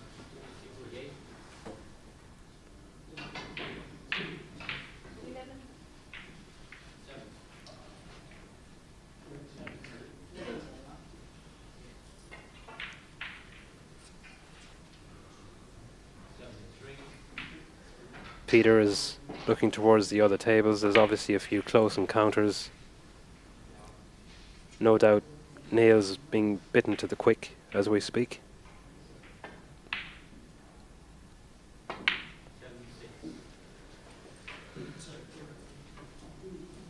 Jason has loosened up a little bit and starting to play the way he can play. Obviously when you're so far behind, it's you don't feel the nerves anymore.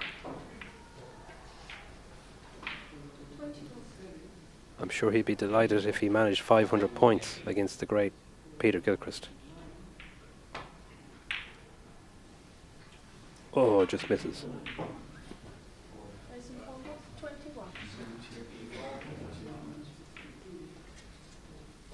Peter is not one of these ruthless players in a situation like this. He'll very often decide to play an exhibition match, or he'll ease off the gas.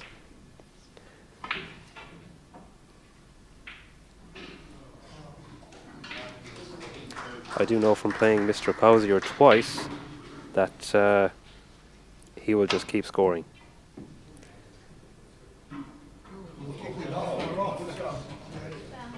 Just a couple of inches there and he would have got a magnificent round the table cannon. And it's another foul.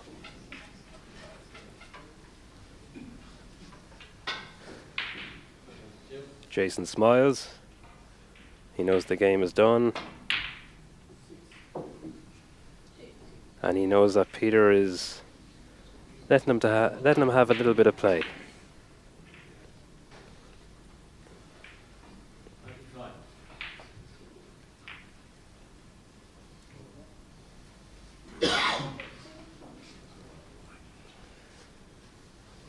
Now what's Peter going to do? Just a standard cannon?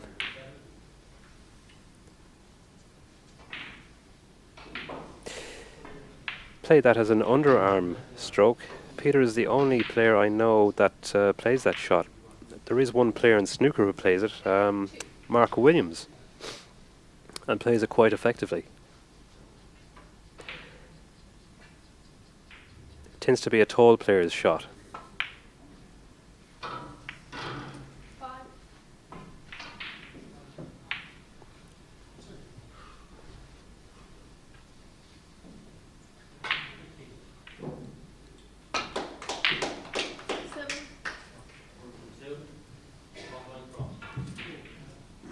Jason Colebrook is obviously the boss as far as World Billiards Limited is concerned.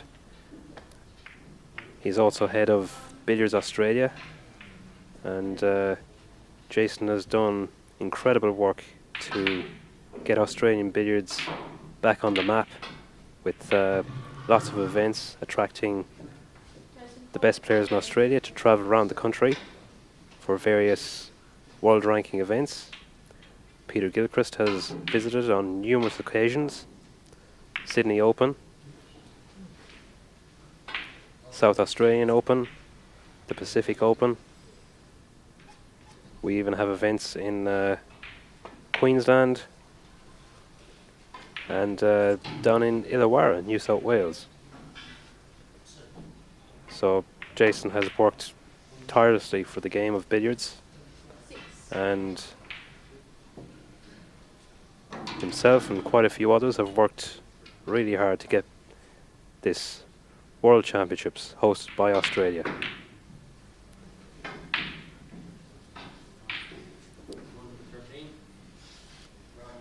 I've played in quite a few venues myself, all around the country. I'm representing Ireland, but I live in Sydney, Australia, so I've had the pleasure of learning the game here in Australia over the last 3 or 4 years. And I have to say this venue is the best I've ever played in. And quite a few of the players share that view. It's been a superb week. It really has.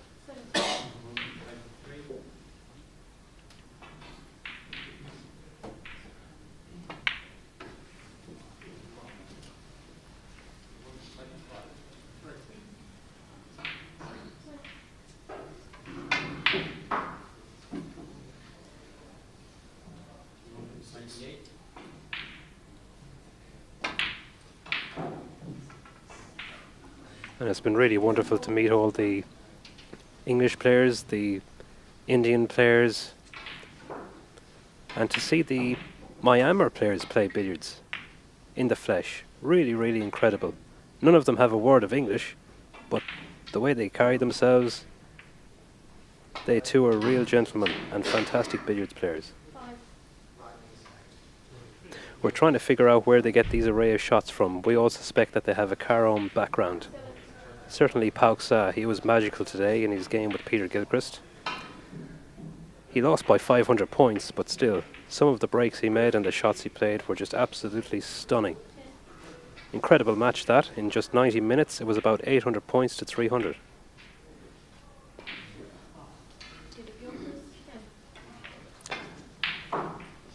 At one stage in that game, the referee had to move the lampshade so that Pauksa could play a masse, which he successfully delivered.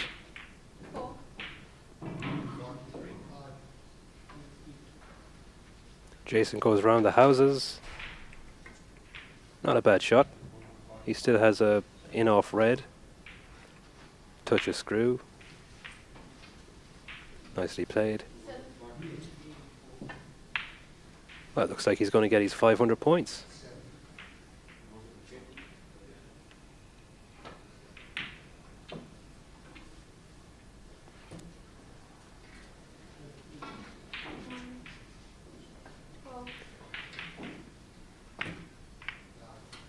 Plays the cannon. Plays it with pace.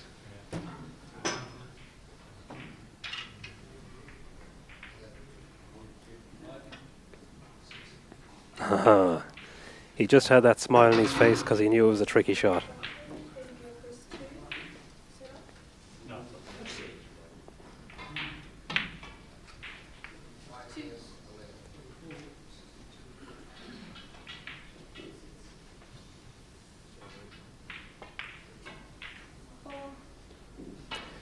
So it's another supreme performance from Peter Gilchrist.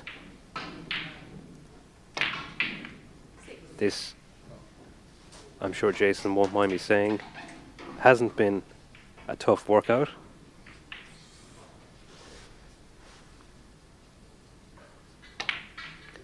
But just marvellous once again to see the brilliance, the elegance and the sheer poetry of this man.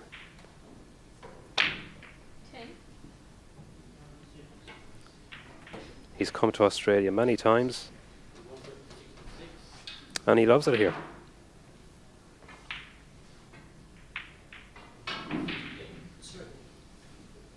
Another underarm shot. Nicely played. No more time for top. Seconds remaining and it's a comfortable victory for Peter Gilchrist.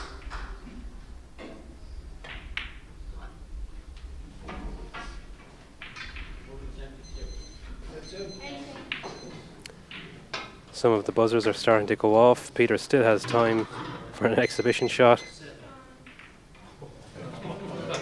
And that's all she wrote. Jason Colebrook is eliminated. Peter Gilchrist goes through.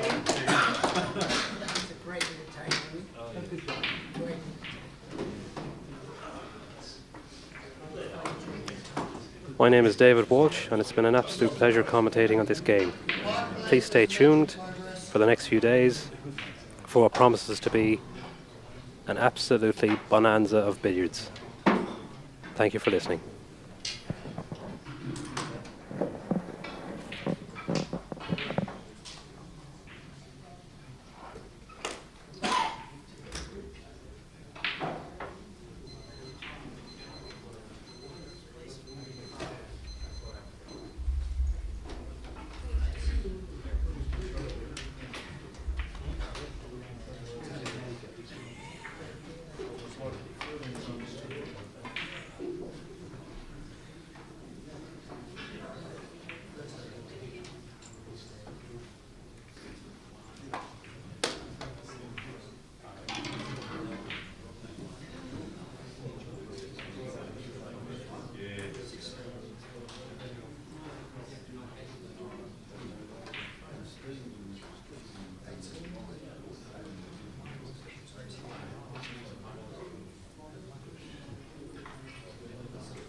Please.